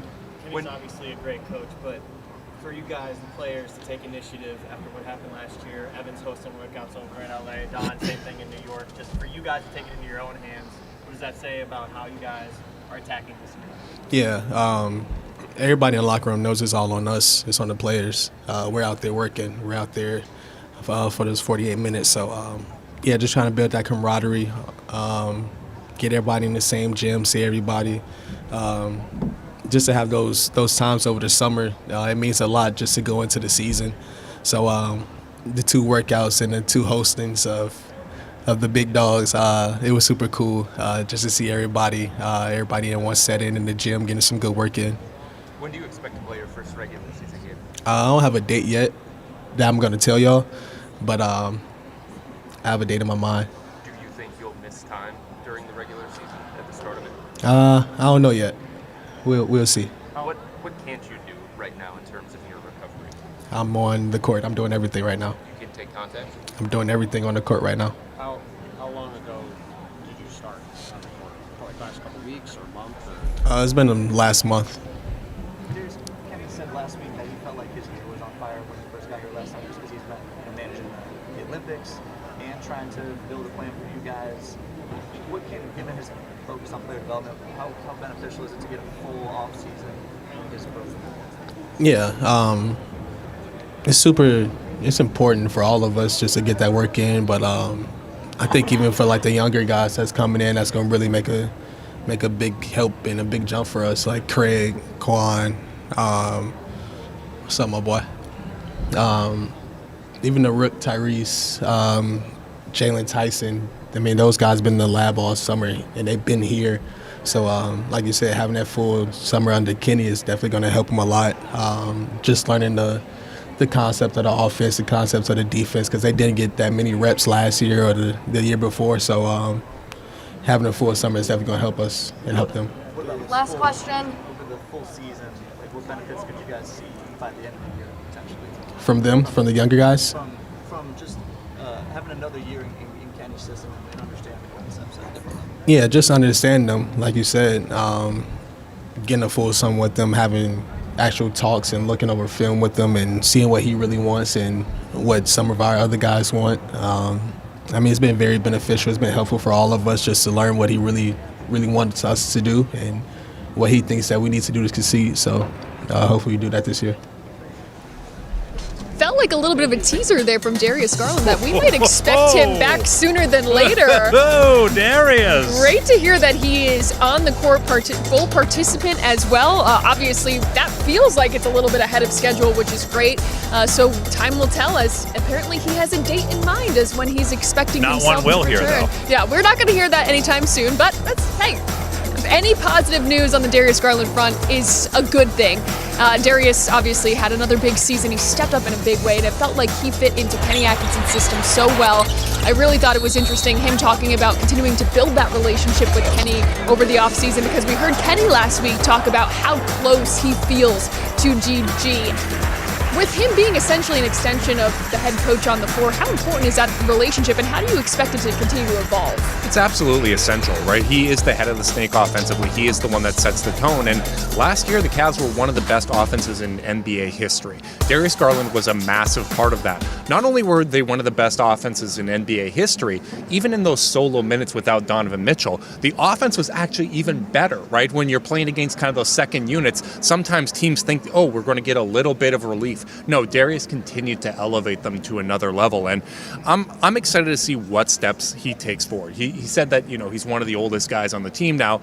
He's 25 years old. Yeah. Like, he is the same age that Donovan was when he was traded to the Cavs.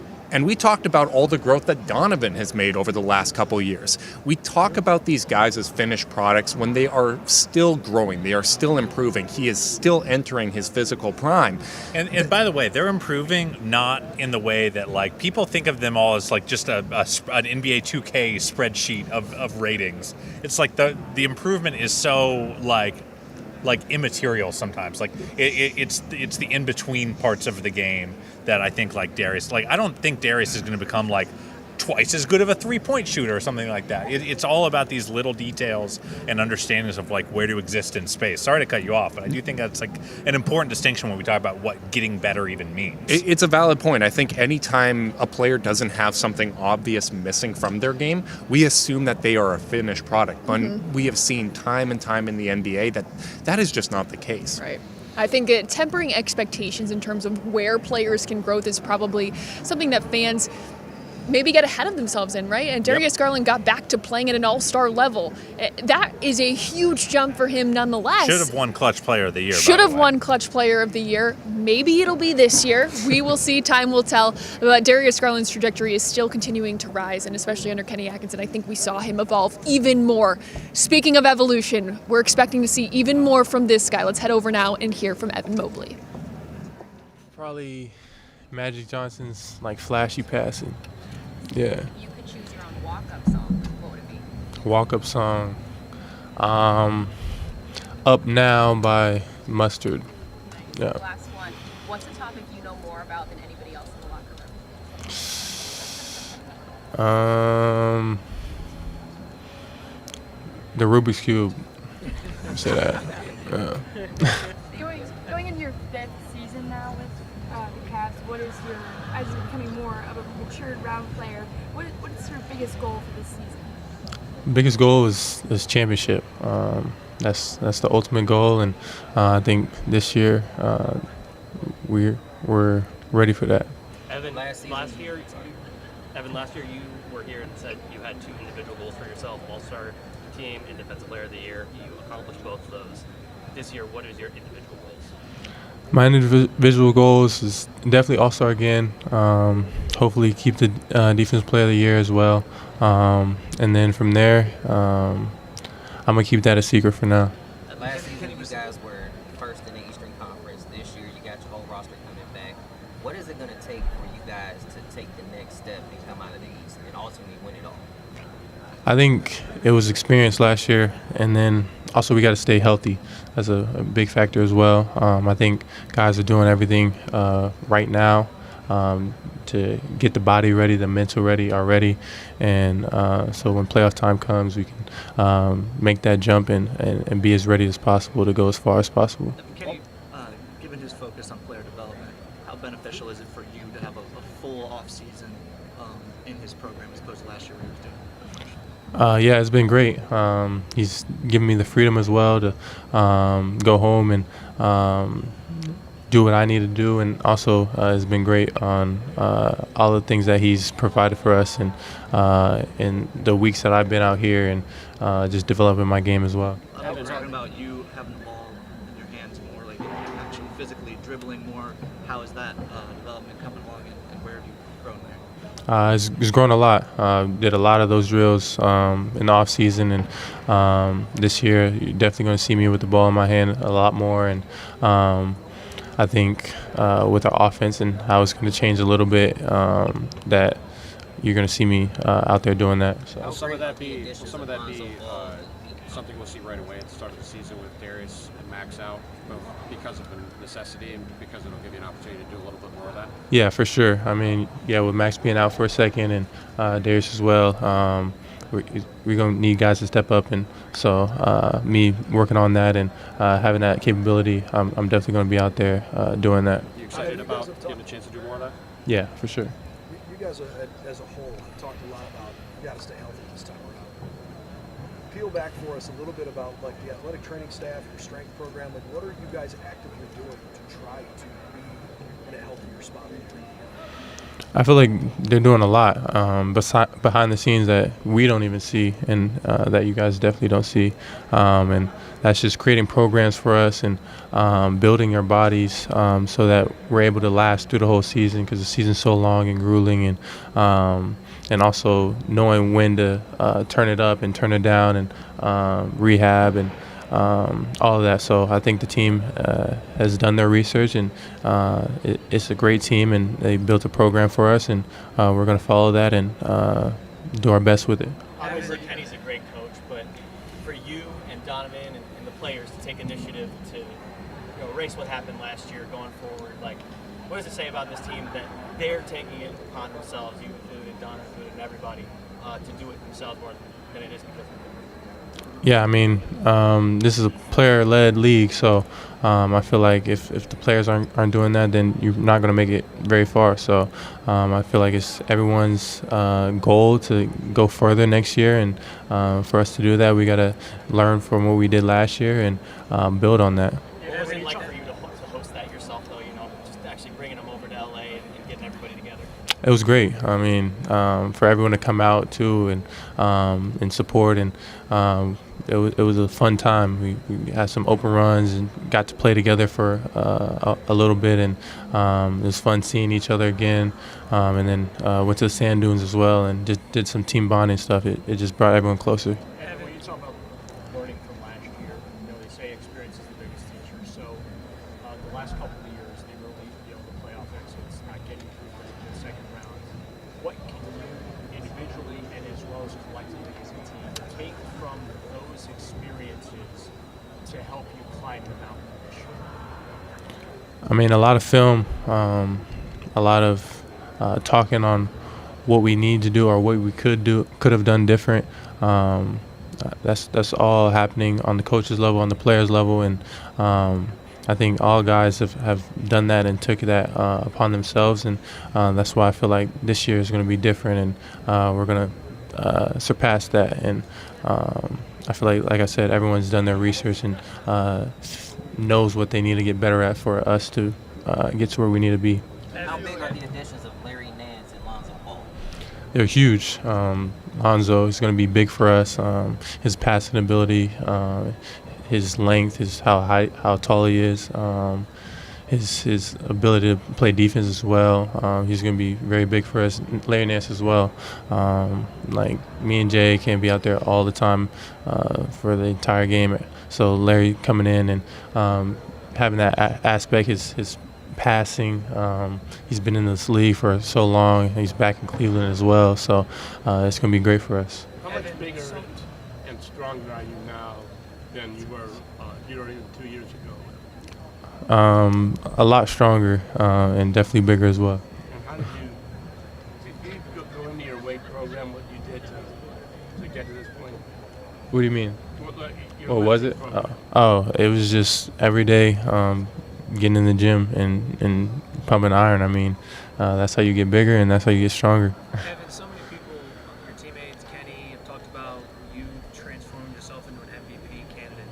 Donovan just talked about how it's not just him like saying that, it's you wanting it for yourself as well. So what did you sort of do to get yourself in the right mindset, but also physically to feel like you can raise your game and be that type of player that you want? Just every year, just stacking days, stacking years. I feel like every year I've been making leaps and leaps, and past few years been bigger leaps and bigger leaps, and this year I'm planning to do the same thing and do another big leap. So in the off season, I just go hard and I try to prepare myself to make that big leap, and I know what I'm capable of and know how good I feel like I could be, and I'm gonna strive for that every day. Evan, you talk about your championship. Does it feel like there's a different level of pressure around this year? No, I don't think so. I feel like we felt that last year and feel it again this year. Is there anything different that you did this offseason compared to your other offseason last year? I feel like it was pretty similar to my last year's regiment. It was a little bit different here and there, but overall it was pretty much the same as last year's. And as far as off the court, as far as weightlifting and staying strong, and on the court, there was definitely different focuses on what I wanted to do and get better at, as far as like ball handling and bringing the ball up the floor, and then continuing the shots, and then also like isolation, scoring one-on-one and stuff like that. Two more questions. Lonzo Ball said that he was surprised with how well your ball handling was when he got it here. Did you seek out like veteran advice from guards around the league that had elite ball handling? What did you really do to kind of round out ball handling? A lot of reps, and then also I have my team around me that knows what they're talking about, and so just trusting in them and what they put together for me, and just going out there and reps. Like I said, when you practice something a lot, you're gonna get better. So just had to focus on that, and I feel like it's definitely improved. How much of that MVP leap is you putting it on you? You having to demand the ball, you making sure that you don't get phased out of games? Yeah, I mean that's definitely going to be on me. Every single time I do that, I got to take that upon myself and not let that happen, and always just stay engaged and stay aggressive in the game, and not let that happen. So. Evan, this has nothing to do with basketball. The lineup looks fresh. Barber, man. Corey, this is my second cut by him. He's doing good so far. Yeah, you should keep him. He does a great job. Appreciate it. Thanks, guys. When I think about Evan Mobley, I think quiet confidence, and I say that because he is genuinely a quiet person, but he is outwardly confident in his ability, saying, last year I should be Defensive Player of the Year. Clearly he comes out and says, I have goals for myself, I want to be an All-Star again. There's something else that he's not going to let on to now, but there is no doubt that he is confident in his game, the work he continues to put in, especially this offseason. How beneficial is it to have a 24-year-old who's already reached the levels that he's reached in his career, who knows he can continue to grow and is putting that work in on a daily basis? He's a franchise changer, right? Like he completely changed the culture of this team. He made them an elite defensive team. We really should call him the silencer, because not only is he quiet himself, he makes the opponents quiet, right? Like half the time when he's blocking the shot, he's coming down with that block. He's not sending it into the crowd for, the big reaction. It's that demoralizing, I'm jumping up there and I'm grabbing this out of the air and I'm starting a fast break. I can do it myself. I can dribble myself. And he talked about how he's added more ball handling and he's ready to, take another leap in that area next year. It's so exciting because last year he played the fewest minutes per game of his entire career, but still made a statistical leap while being the best defensive player in the NBA. I think that any step that he takes forward, even if it's a half step, but if he takes a full leap forward, he's going to be a top 10 player in the NBA. And I feel like there's a good chance we're going to see that happen this season. Well, he basically was last year. He was second team All-NBA, and I think that the top 5 is the next step. And I've spent a lot of this show talking about all these nuanced development and growth, and it's not always the stuff you can see. I feel like Evan's the one guy in this roster where you're like, you could still see big jumps in his ability to contribute in ways that are like obvious even to dummies like me. The ability to run more pick and roll. Something that Justin and I have talked about a lot this summer is getting back to some of those big pick and rolls with Jarrett rolling, or even some pick and pops with Thomas Bryant and the Larry Nances of the world. Make these big men who are not alien freaks of nature like Evan have to defend in space and guard actions they're not used to guarding, because guys that are as big as Evan can't normally run that kind of stuff. Yeah. Like that's what I really want to see from him, is these big leaps and noticeable impact on offense where he's really got the keys and he's got to figure it out. Yeah, absolutely. Well, it's going to be exciting to see for sure. We got plenty more coming up here from Media Day. We're going to take a quick break here on Cavs All-Access, live from Cavs Media Day, presented by Cleveland Clinic. Keep it here on Rock Entertainment Sports Network.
Welcome back into Cavs All-Access live from Cavs Media Day presented by Cleveland Clinic.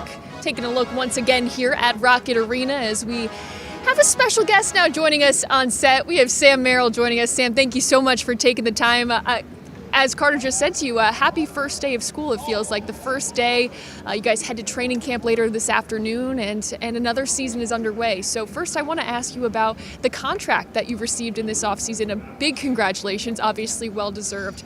So much of what Kobe Altman talks about is internal growth, and I think you are really the epitome of that in terms of your growth from the charge to coming up here and producing at such a high level. What did it mean to you to receive that contract? Yeah, I mean, I just have so much gratitude for this organization. It starts with Brendan Yu and LaRon and Mike Garrity and Brandon and everyone with the charge alongside Kobe and Mike, giving me an opportunity to just come play with their G League team.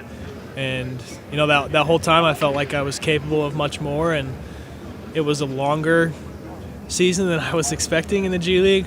But, you know, those guys seeing something in me, and then Kobe and Mike and the rest of the staff, you know, being willing to bring me on and take a chance on me. And it's, you know, having been here now for basically 3 years,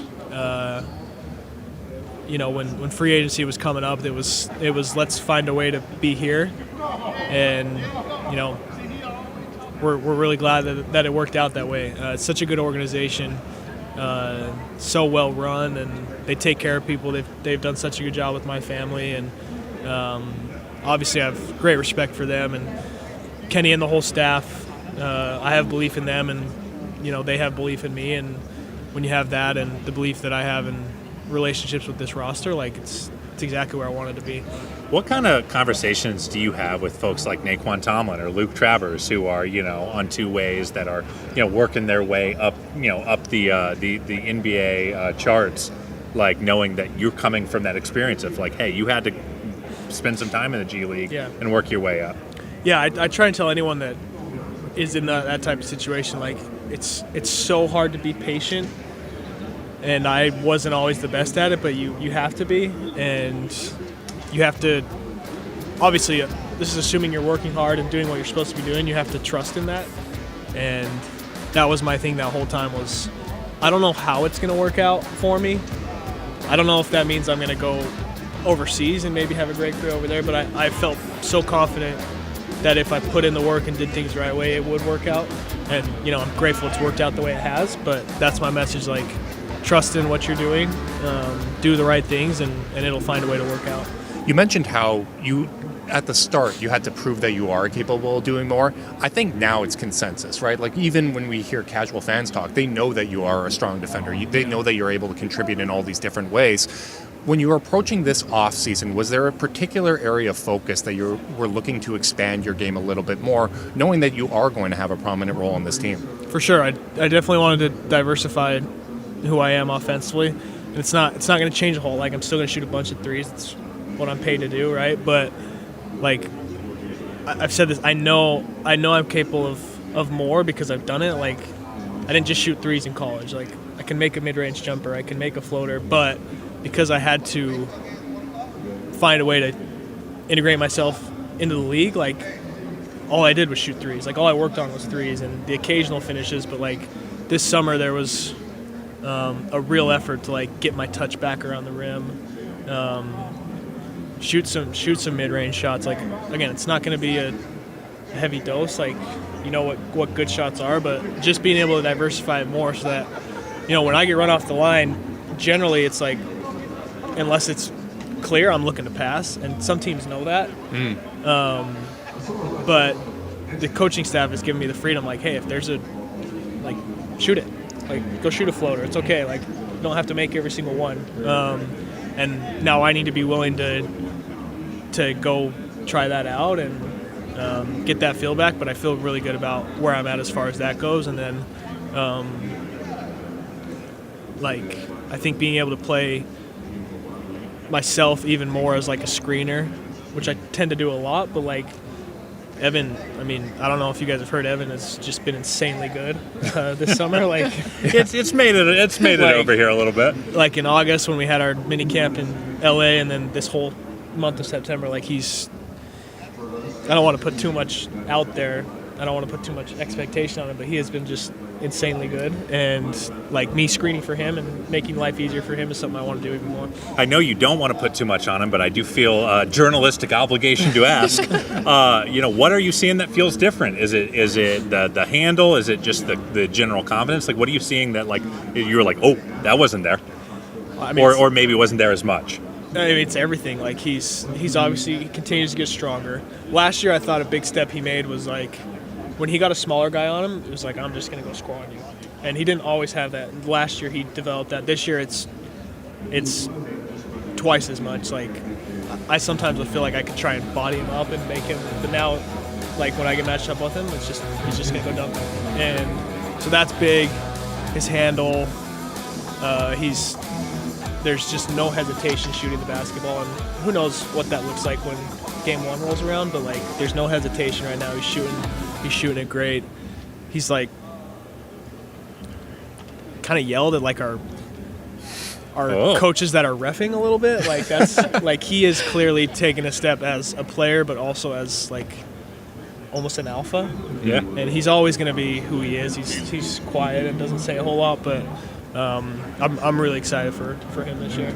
Well, Sam, I actually think we're going to let you go because we are having up a little pile up here because Jaylen Tyson is looking to step on in. So you're getting out scotch-free today. You didn't have to sit for too many questions. Sounds great. The kids gave me an Uncrustable. Do you guys have anything for me?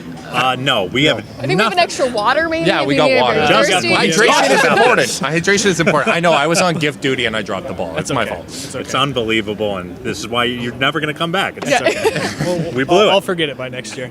Sam, thank you so much. Thank you so much. Congratulations, Sam. All right, we actually have Jaylen Tyson who is stepping up to our desk as well. And Jaylen Tyson is expected to play a much bigger role with the Cavaliers this upcoming season as he comes to sit down. Hello. Howdy. Come on up. Hey, Jaylen. Carter. Nice to meet you. Justin. Hey, Jaylen, good to see you. Jaylen, welcome on in. Congratulations. Year two, getting ready for it. Your second media day. How does this one feel? More confident. Yeah. I know what to expect. Long days. A lot of questions. Yeah. Well, speaking of confidence, we heard from Kobe Altman and Kenny Atkinson last week, and both echoed that you're going to play a big role in this team, on this roster, and in those rotations this season. Describe to us a little bit about the work you've put in this summer and how you're looking to fit into this system this year. Yeah, I got myself in real game shape, elite shape, I would say. I got myself to a confidence level where I can maintain throughout the year. I'm just excited. I learned a lot this year, especially this summer. It's been a long summer, so hopefully we got a shorter summer this year. But I'm excited for sure. I want to ask you. You mentioned your brother as the solve for the Cleveland Browns. I gotta ask you. You're still his big brother, though. Like, if he's running one route, can you slow him down still? I know everything that's coming my way, so I know how to stop him. But I mean, it would be a tough cover. But I just gotta put my hands on him. I know my big brother would never let me. Yeah, I'm gonna find a way to stop him for sure. Kenny has mentioned that you're going to play a bigger role this season. Is there a certain area that they are empowering you to kind of take charge and to really kind of implement your game within the flow of the team? Bringing energy, playing elite defense, playing basketball. I mean, he really doesn't talk offensive. I've learned what to do on the offensive end, play within the system, but on the defensive end, just bringing energy and guarding the best player. It was part of the reason why we were so excited when the Cavs drafted you. It seemed like such a clear fit that you could bring something that wasn't there with the team, right? And even last year, you were asked to fill in a variety of different positions, right? Like you were able to guard up at that power forward position. You were able to buy extra possessions on the offensive glass.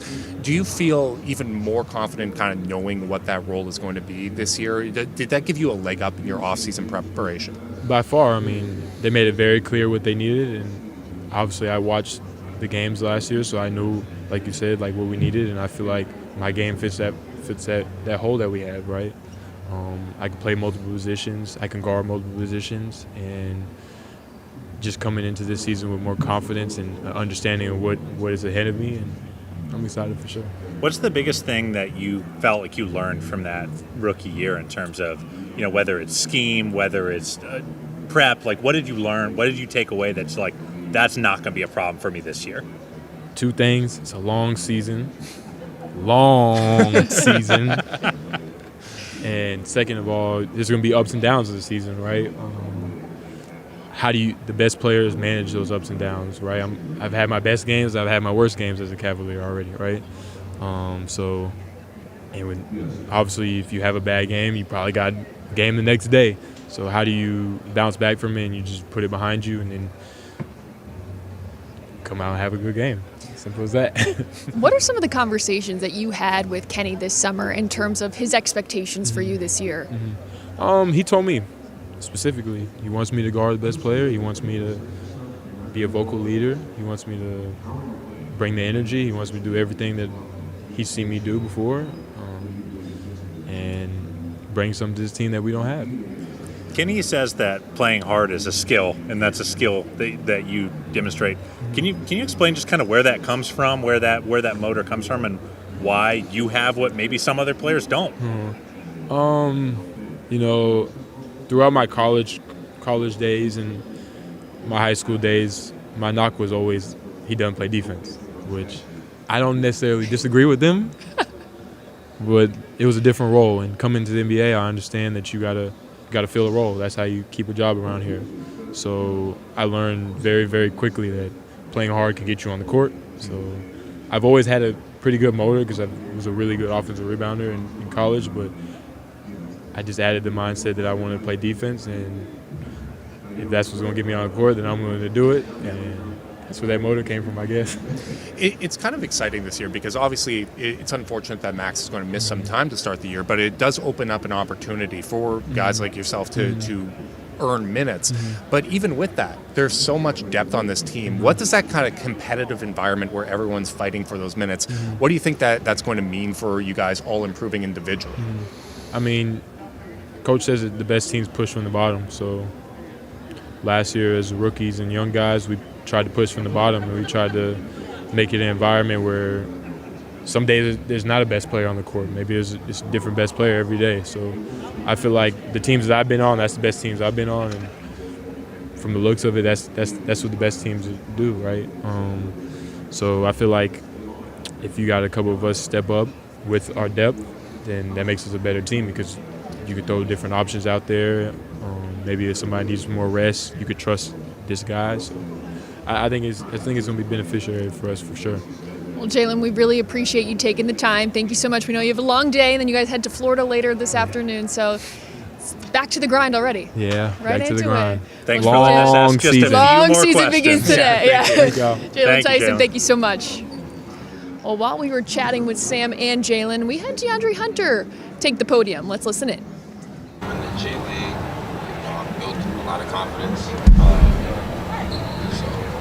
it's pretty much. Got here in the middle of the season, so it was kind of a lot going on at that time. But I think just having a full year is what I'm looking forward to. How beneficial is that, knowing where you're going to be, having familiarity with the organization versus now in the middle of I guess at that point 16 last year? Yeah, I think it's for me it's really big just to get to know the guys because, like I said, I knew Ev, I knew Ty, but everyone else was kind of just I had to fill them out and figure it out. So being with Don this summer, we talked a lot and how we can make each other better. And obviously with Kenny, he gets the opportunity to see how I can play and the things I can do, and that would maybe change how he, where he puts me on the floor and things like that. But that's about it. Kenny said he made it a point to build trust with you this summer. How did that go? It's been huge. Like I said, we've been talking a lot more. Basketball, things not about basketball, just building a relationship. So being here, being able to go through training camp, even being here a few weeks before training camp, it's been really huge just building that relationship with Kenny and just picking each other's brains on, like I said, where I think I can do and where he thinks I can fit in. So it's kind of a collaborative, thing. Last year, being in the starting lineup matter to you? Matter? No. But I feel like that's probably the role I will have. So that's something I'm gearing for and looking towards. But I wouldn't say it matters. If that is the role you were in, how do you have to change your mindset? I don't think I have to change my mindset at all. I mean, when I'm on the court, my mindset is the same, whether I'm coming off the bench or starting. Obviously, starting, you got to be ready to go from, as soon as the game starts. But like I said, when I'm on the court, I have that same mentality no matter what. You spent a lot of time in the last year discussing power forward versus tennis ball. You are in that starting lineup, presumably you get spent. Is that more of a comfort area for you? I think I could do both. I played both. Previously, I played small forward. I played a lot of four here, like you said. So I have comfortability doing both. So I don't think there's one that I'm better or worse at. I think it's just, adapting and learning, how to play both. What did you learn from the ball? I think we just weren't mentally ready. Obviously, we had injuries and things like that, and other teams did as well. So you can't really, use that as an excuse. But I just think mentally we weren't mentally tough in that series. I think you have to go through something like that, to really test you, to see, where you are. And I think that series showed that we're not there yet. And I think that's how you build mental toughness by, going through a situation that's similar, not getting over it, and, coming back and getting over that hump. That's how you do it. Kenny's obviously a great coach. As wide as it is, you guys are maybe the favorites to come out. How exciting is that for you? You being a key piece, what are you going to be committed to make sure that it happens? It's really exciting. Just the expectation and everything is, it's very exciting, and it gives me something to look forward to. And for me, I just got to be who I am. I got to be the best version of myself, and I think that is good enough for other people. But I always just try to, do what I can do before I try to, do stuff for other people. Kenny's obviously a great coach, but for Evan to have people over in LA and Don to have people in New York, just bring you guys together after what happened last year, for the players to take initiative, basically, for what happened last year, to erase that. What does that say about this team and the hunger going into this year to make sure that last year was an aberration? I think it shows that we have a goal.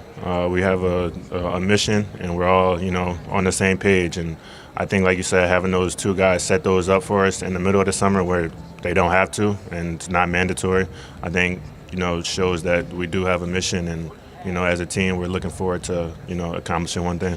I'm sorry if we asked about this, but Kenny and Mobley both said that you having a full summer with them and in this organization can really help unlock things for you, and they're excited to see that. What do you think is the most beneficial part of having that full off season as a Cavalier? It's just learning each other. Just learning everyone. Like I said, I had to learn a few players, and mostly just getting that relationship with Kenny. Like I said before, just knowing where he can put me on the court, and me telling him where I think I'm best on the court, and vice versa. So it's really just a collaborative, thing to see what works best for not only myself but for the team, and what Kenny sees in me and stuff like that. You describe your personality as an introvert. How would you describe his personality? Kenny is I would say Kenny is an introvert as well. I would say he's an introverted extrovert. Like once you know him, it's like, okay. But he's not just going to come off like that. Well, he wasn't with me anyway. But now that I've gotten to know him, it's like, yeah, he's an extrovert. He's known for grinding film at crazy times and just being kind of a lab rat. How have you seen that? Is he sending you clips at odd hours of the night or what? Yeah, so he was talking about practice like 2-3 weeks ago, and we're like still on vacation and stuff. So that just gives you a small glimpse. But yeah, he does things like that. Like even after games, it'll be 12 at night, 1 at night, and he's sending you clips. So he can't get enough of it. This far, can you describe how your time has been in? My time has been great. Everyone welcomed me here. It's I'll say I'm very appreciative for that. And, the people here are real supporters. That's like one thing that is the biggest difference for me. The people here are real fans, and they really care about, Cleveland basketball. And I love that as a player. Have you ever been a part of a random fan base like that? No. Looking back on last season for you, how do you feel like you grew the most as a person? I mean, that was my first time being traded, so it definitely, put basketball into a different perspective for me. You kind of see it as like that's all you have, and then you just got to move everything and then go somewhere else, and it's kind of like, it just changes how you perceive basketball. So I think that was the biggest thing that changed me. It just changed how my outlook on the game, not negatively, but just how quickly it can change for you. You shot at such a high percentage when you came over here. How do you kind of create that continuity and continue that on this year? I think that's just work, that's just work and confidence. And I think obviously the work comes from myself, but confidence can come from myself and from my teammates and my coaches, and they do a good job at doing that. So I don't think that would be hard to do again. How would you define the Cavs culture as a team being so family-oriented? How would you define it in your own words? That's the word I would use. I would think it's definitely family-oriented. They want what's best for the players, and they want to win. I feel like as a player, that's everything you want from an organization. Did Kenny ask you if you wanted to start? Yeah, he did. You told him you did? Mm-hmm. What is it, even something as simple as that, what does that say about, you guys weren't able to have that conversation last year. What does that say about how crazy your entry point was in this team? Yeah, it was a lot. And, it's, things that people probably see, like, the media sees, and then there's, like, the actual reality of it and having to move and, do all these things. And it's, like, it's a lot. But, it's great problems to have. I'm not saying it's, like, the worst thing. But definitely it took time to settle and adjust. But I think definitely now I'm a lot better than I was. Growing that relationship with Kenny, just how much easier does it make to talk to him tactically about stuff on the court when you do have that piece? It makes it a lot easier because honestly before I didn't know how to approach him or, what to say to him exactly. But now that I know him, I feel comfortable saying anything because I know what kind of person he is. So, like I said, building that relationship definitely helps me, and I think it helps him as well. Just, like I said, just being able to talk basketball and everything else. I think we can all agree that we're excited to see what a full season of DeAndre Hunter looks like for the Cavaliers. Obviously, he was acquired at the trade deadline. He made a splash. He was one of those highly coveted players at the deadline. The Cavaliers were thrilled to acquire him. But it was a small sample size in terms of him trying to, like he said, adjust to this team, adjust to the city, move his family here, get accustomed to everything that this organization does. He'd never been traded before in his career. That's a hard adjustment to make. Now that he's had an off season with this team, now that he's continued to build his relationship with Kenny Atkinson that he echoed quite a bit, but Kenny talked about extensively just the other day, how much do you think they're going to see DeAndre Hunter take his game to another level here in Cleveland? I think we're going to see a big step forward from DeAndre Hunter. You saw the stats there.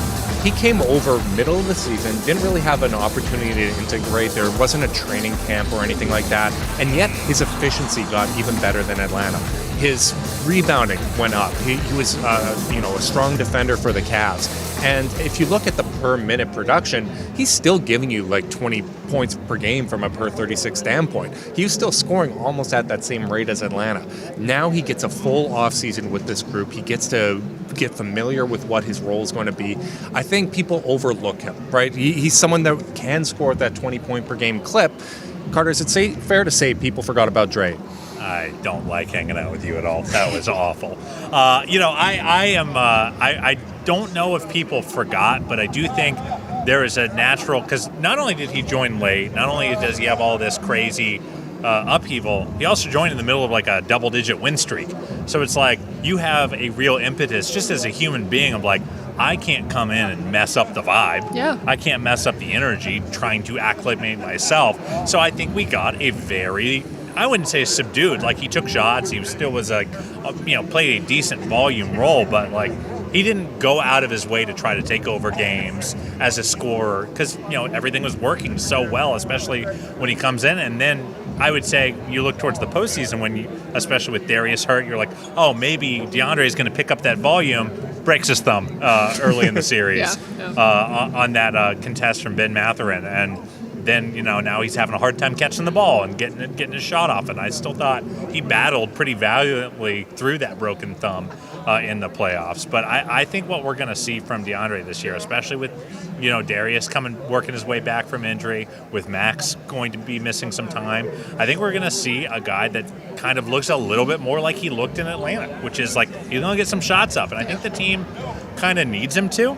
I think there's a lot, we really haven't talked about it a lot, but with Ty Jerome leaving the team and his minutes being replaced by Lonzo Ball, who's just a different sort of dude as a player. He's not a high volume, get 20 plus shots up kind of player like Ty could be, especially when Ty was feeling it. So like that usage gap has to come from somewhere. Yeah. And we can say, Evan, we want to see more from you, but you still need volume bucket getting in this league. And I think DeAndre Hunter is really well equipped to do that. And then on the defensive end, I do think he is going to be the stopper on this team. Anytime someone's getting going, they're going to say, DeAndre, you go take care of that. And so he's going to have to balance his kind of energy and attention output to be both the volume scorer they need when they need it, and also just the shut down 3-and-D glue guy when they need it. He's going to need to be a bit of a chameleon for this team. I saw earlier that he's the favorite to win Sixth Man of the Year, but if you heard him talk, though, he said that Kenny asked him where he'd prefer to be, and he said in the starting lineup. So certainly some things that we'll have to pay attention to as we get set for another season. Where will DeAndre Hunter fit? Will he be off the bench? Will he be in the starting lineup? Some questions will be answered sooner than we think. We're going to take a quick break here on Cavs All Access.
Welcome back into Cavs All Access, live from Cavs Media Day, presented by Cleveland Clinic. We are starting to wrap up here the media portion, the sound portion from our players here, and we are excited now to throw over to the podium as we hear from the newest Cleveland Cavalier. That's Thomas Bryant. To be honest, I chose Cleveland because they had a certain type of need for me and a want, and just talking to the guys, talking to the coaches, and trying to fill in that role that they might want and need is something that appealed to me. So that's why I chose Cleveland. Can you describe how the team has welcomed you with open arms so far? Yes, they welcomed me a lot. I remember when I first signed, Larry Nance was the very first person to text me and tell me congratulations. And throughout this whole time when I even got here, every last teammate, including from top to bottom, has congratulated me, welcomed me with open arms, and it's been really good. It's been very welcoming and kind of warm-hearted to feel that type of love and camaraderie throughout this guys. Speaking about a veteran such as Larry, you also have another veteran with Lonzo Ball. Mm-hmm. You guys are going to be great. You guys are going to be great for this ball club going forward. What is something that you're looking to bring to this team that maybe they didn't have last season? I'm hoping to bring a certain type of physicality that helps us, a certain type of intensity that will help us and not detriment us in any way. Being able to be a versatile big out there, to be able to score inside and also outside from the three ball, whether it's top of the key in the corners or anywhere else, and also being a positive reinforcement on this team. Also knowing that, you know, anytime that my number might be called, that I'll be available and able to contribute to this team. You know, I know this team has had a lot of chemistry, camaraderie, teammates that have been together for years. And for me, I'm still the new guy that's coming into it. You know, you could say how long I've been in the league for whatsoever, but when you're coming into a new team, it's going to be different. So you have to learn those guys' niches. You have to learn what they like and don't like. And I hope for myself that I can pick that up very quickly to where, you know, what those guys had last year, we can continue it on this year. What did you see from the team last year, this Cavalier team? I saw a lot of excellence from this Cavaliers team, you know, from offensively, defensively, and the camaraderie that they have. You can tell that this team is very close niche, and they know what they want to do and they know what they want to accomplish. And you can tell that from how they play throughout the years, and they just try to find guys that gel into what they want. And for me, I feel like I gel into that mindset of wanting to win, team camaraderie, and winning by any means necessary. These guys get asked all the time, you know, what did you learn from the Pacers series? You were on the other side of it. Mm-hmm. Why do you think you guys won that series? For me, I believe we won that series just because of the camaraderie that we have. For us last year, we were battle tested a lot throughout the season, not including the playoffs. And a lot of times throughout the regular season, there were a lot of games that we won that we felt like we should have lost. And when you look at it throughout those times, you build that camaraderie with those teammates and you learn to fight through the ups and downs of a game and know that even if it might look bad now, that clock still has to hit zero, and we're going to keep fighting till the end of it. And luckily, it went our way for it to happen, for us to win that series against the Cavs. How can you apply that experience, that run to the finals, to this team that's still looking to make that jump? Well, we apply that just by the intensity and the work ethic, and just knowing that it's not going to be easy. There's a certain type of toughness and intensity that you have to bring day in and day out, especially in the playoffs. And even for me, I had to realize that and learn that as well. And hopefully that my messages and learning curves and things that happened for me last year can contribute to this team this year. At the end of the season, a lot of the guys here in Cleveland said that Pacers were just hungrier. Mm-hmm. They wanted it more. Did you feel that kind of going against them, that there was more in their tank that they just maybe weren't unlocking?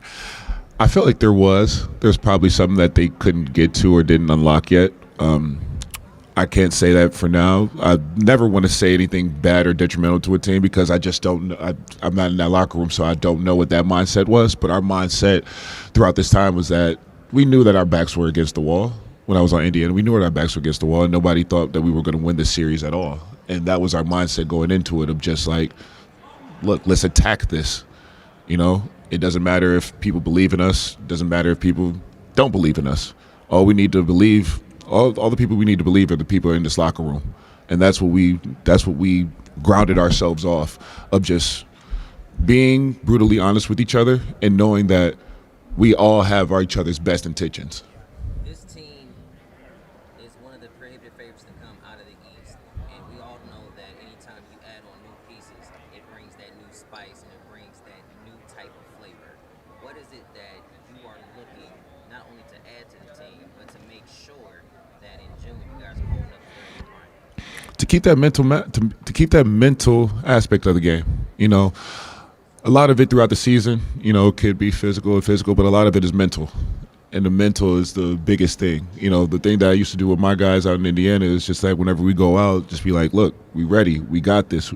We've gone through our dues. We paid our dues. Look at what we've done. I'll go through each guy and be like, look at what you did in this game. Look at what you did here. You think you didn't contribute here? Look at what you did there. Like, these are all things that help us win a championship. It all compounds together. When you put winning mindset, winning things, whether if it was just one possession, two possessions, or throughout the whole game, it all adds up. And those are all things that you need throughout the playoffs in order to believe and be able to hold up that Larry O'Brien trophy one of these days. And Thomas, you've got that pedigree. You went to the championship with Denver, obviously went to the championship with Indiana last year. How important is it to inject that kind of experience into a team that's on the cusp of a championship? I would say it's important in an aspect of explaining and telling them your point of view. For a person, because I would do the same, from a person that's never been in that position before, I'm going to ask a question and see if it adds up to what I'm doing. Does it fall in line to how I'm building myself up in order to get to that mountaintop? So I would say that I will always answer any questions or be as open as possible with anything that I can do. But these guys know they have the ability to do it. I know they believe they have the ability to do it, and just for me to be able to contribute anything like that to help get over that hump is a very big win. Having competed against them, working with Evan and working with Jarrett, iron sharpening iron type of mentality, obviously. Just your excitement to be able to do that. Oh, very excited, man. Just seeing playing against these guys throughout the regular season and only limited times throughout that time, you start to play against guys and you look at and you start to see their tendencies and you start to see like, oh wow, this guy's pretty good, or like, damn, how come I couldn't play this guy again, or like anything like that. So it's like to be on the same team with those two guys is very cool, especially with Jared, because we've always seen each other throughout our times in the NBA, but we've never been on the same team. Again, with Evan Mobley too. So yeah. As you begin to mesh in with the Cavs team, what's a personal goal you have as you're looking for where your place is among the Cavs team? I mean, personal goal is always about winning. It's always contributing to winning. It doesn't matter about the playing time here and there. I do know one thing is that whenever my name will be called, I will be ready in any situation. And for me, it's the mental aspect now of just like picking up on the niches, picking up on what they like to do here and there. So that way, even if those guys are coming out for a break or knock on wood, anything happens or anything, that I would be ready to contribute right then and there. Going back to Game 7 last year, if Halliburton doesn't go down, you guys win that game? Yes. Thomas, Evan was talking about staying engaged. There were times last year where he didn't get the ball much in the fourth quarter. He says, that's on me. I need to be more assertive in those moments. What, from your experience, what does it take for a big man to assert himself when he's not getting the ball? I would say the way to assert yourself when you're not getting the ball is, how are you playing? Are you playing with intensity? Are you talking? Communication? What are you doing defensively? Are you being a menace out there? Are you being a pest or anything? What are you contributing to the team? When you're not having the ball, are you helping us rebound, assist, talking, running the floor? Running the floor on a fast break can get you open ball so another teammate open if they have to help in.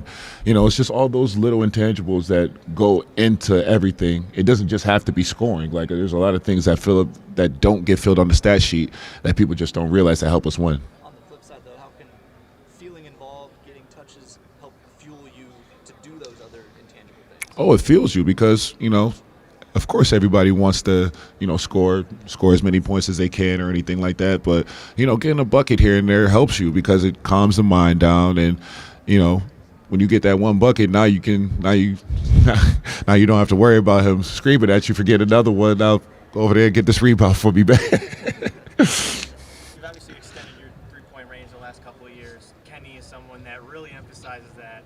Are you ready for that uptick when he asks you to probably take 4 or 5 a game, something like that? Yes, and I'm ready to make them, not just shoot them. What about your physicality, Thomas? It's something that people have wondered about this franchise the last couple of years, whether they have the physicality to climb all the way to the top of that mountain. You're known for your physicality. Is that an area that you can help this team? I feel like I can help those guys in that, but I feel like they have another level of physicality that just haven't untapped it. And I feel like it won't just be me to say like I'm going to tap into that and anything like that. It's for me to just try and intensify it a little bit so that way they bring it out themselves, because they all have a different level. I've seen it throughout different times throughout playing these guys of their levels of incredibility, I would say. So I would say just trying to intensify it on a daily basis so that way they know they can go to it any point in time. You've mentioned things being untapped. Mm-hmm. Mental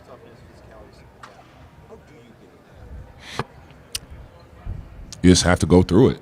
You just have to go through some turmoil sometimes, and then one turmoil might stick more than the other, and that's where you get your fuel from sometimes. I mean, that could be one way. That's one way that I do it, that I retain my fuel and passion and fire.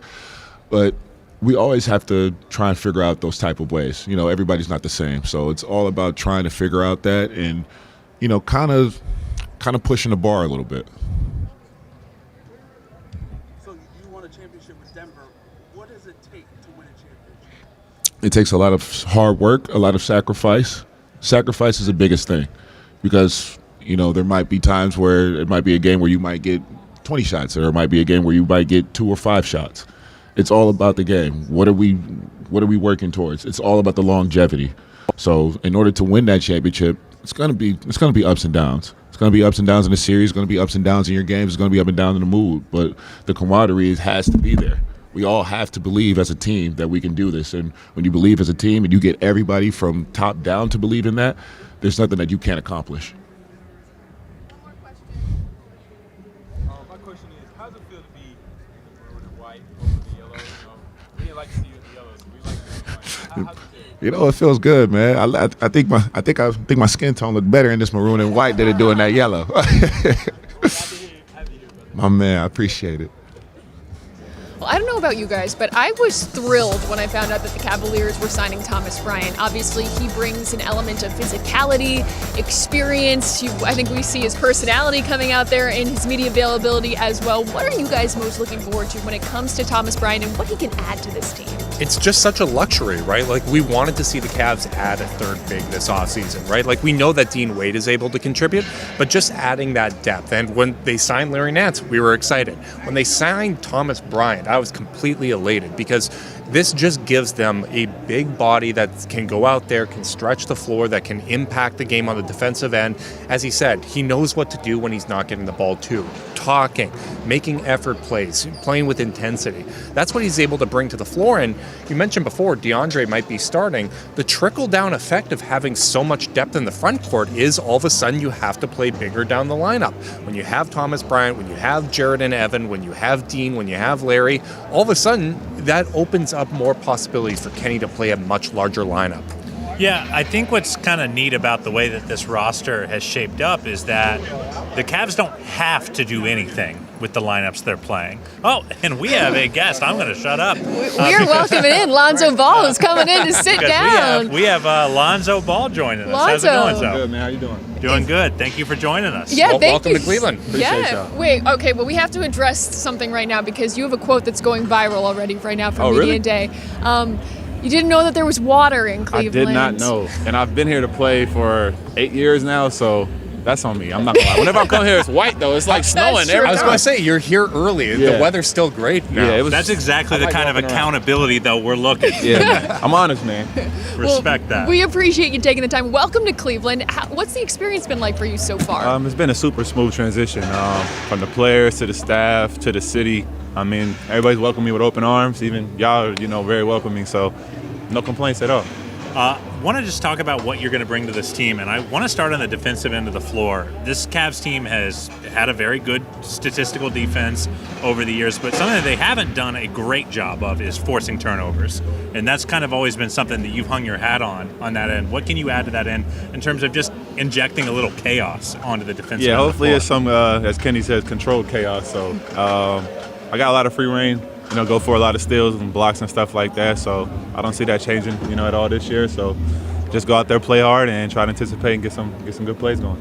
One of the areas of growth that I've noticed with your game is when you came into the league and obviously in college, you were on the ball a lot, right? Like you were able to manipulate the defense and create those passing lanes for teammates. You've still managed to be such an effective playmaker off the ball, right? Where the ball swings to you and then you're making that extra pass. What's kind of the nuance of developing your playmaking from a less ball dominant position? I'm not gonna lie. Growing up, I always thought it was just easier to play off the ball. I never really did, unless I was playing with Merrill when he would bring the ball up. But I mean, I just like to play basketball. I don't really think that even in NBA today, it's kind of positionless. You got bigs, getting the rebound and taking it down. So I think just naturally, you gotta learn how to fill the lanes. Be ready to shoot, pass, and get off of it. And just don't 2 seconds with the ball, and then make a decision from there. You're joining a team that obviously has lofty goals for the year after falling short a season ago. What have the conversations been like with Kenny Atkinson and your teammates as you look to find your role with this group? I mean, we're all here to win. We all know that. The goal is to win the championship. Last year, they had a great team. It's just, injuries hit at the wrong time, and sometimes you just can't call it. But it's a new year. Everybody's excited. Everybody's happy to get going. So tomorrow starts training camp, and from there, we'll see how the journey goes. You've gotten to have some run with some of your new teammates. Anything jump out at you as like, oh, I didn't know that guy could do X, or whatever it might be? Yeah, I got that question earlier. Like I said, I didn't know Evan was dribbling the ball like that. He's close to where I'm from, hometown-wise, so I've been watching him, play for a long time now. So to see him, develop into the player he is today has been tremendous. One of the things Kenny really emphasized going into last year was pushing the pace, right? The Cavs were finally able to play a little bit more up-tempo. Obviously, that's a big part of what you bring to the table. How much of, as a vocal leader, are you kind of emphasizing for the team to push the pace and get out in transition? I mean, honestly, I'm not that vocal of a leader. I feel like I lead by, example. So, I mean, guys know when they're with me, run the floor, you're going to get the ball. And just try to create easier points for everybody. What mechanically gets the pace up? We always talk. It's like one of the biggest talking points every offseason. Hey, we got to play faster. We got to play faster. How do you take that from talking point into reality? I mean, for me, it's just. I mean, if I get the rebound, obviously I could just push it from there. But try to get the outlet as fast as possible, and everybody just make sure that you just know where you're running to. I mean, it's more about getting to the spot more than anything. I feel like, and just being in the right lanes and staying out of people's way. Well, Lonzo, we appreciate you taking the time. We are going to show something on the monitor here. We're going to take a break here, but this is a look and that's a great view. I have that view very similar to where I stay, so it's beautiful. Lonzo Ball learning that water is in Cleveland. We appreciate you taking the time. Appreciate Thank you so much. Thank you. More to come here on Cavs All-Access.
Welcome back into Cavs All-Access, live from Cavs Media Day, presented by Cleveland Clinic. We are wrapping things up here from Rocket Arena. What a day. Always a fun day to get the season going. It's great to see the players back in town, the coaching staff as well, and it's fun to tease what is a lot to look forward to for the Cavaliers coming up. It's hard to believe because the team will leave this afternoon. They'll head down to Florida for training camp. They come back and then preseason games start rolling quickly. and the season is upon us. But before we look to the future, I want to take a look back at some of the big moments from last season and where this team obviously can grow from, but some of the bright spots too. And I think number one, we're going to talk about game winners, because there were some huge moments last season, from Donovan Mitchell to arguably who we thought should have been clutch player of the year in Darius Garland. These are some of the moments that the fans love, but obviously gets the team up in a huge way, and it started with Donovan Mitchell in Milwaukee. Yeah, it was so much fun because that was that early season where the Cavs, still getting used to the new system with Kenny Atkinson, still getting their feet under them. Get tested by Milwaukee, and Donovan steps up. And obviously there wasn't a lot of opportunities for game winners last year because the Cavs won by such a large margin. But in those games where it was still tight, the Cavs came out and they hit those big shots. And as I said before, best clutch team in the NBA and the most clutch wins in the NBA despite being so dominant. Yeah, it's just kind of like, especially that Donovan one to start the year, it was just like, oh, we're going to have a magical season, aren't we? Like, it just felt like one of those things where you could just count on the fact that this team was going to do special things and not just be one of these teams that, there's a lot of good teams that when things get under duress, it starts to look a little uglier. And like, it was a really great tone setter for them that, like, no, we're gonna kick the crap out of teams, but we're also, when it's tight, we're also gonna kind of hold ourselves together and come through in the clutch. And that Pistons game winner came at such a crucial time as well, because that game got so chippy and physical. I remember Jared Allen actually going in with a shove, which was so unexpected from Jared Allen. It was so awesome. We had ejections, things were going around, and then Darius Garland sealed the deal. Those are the moments, though, where you see this team tested, and they continued to answer the call last year, which I think is why maybe the playoffs were so disappointing, because it did feel like when they were tested throughout the year, they always seemed to respond.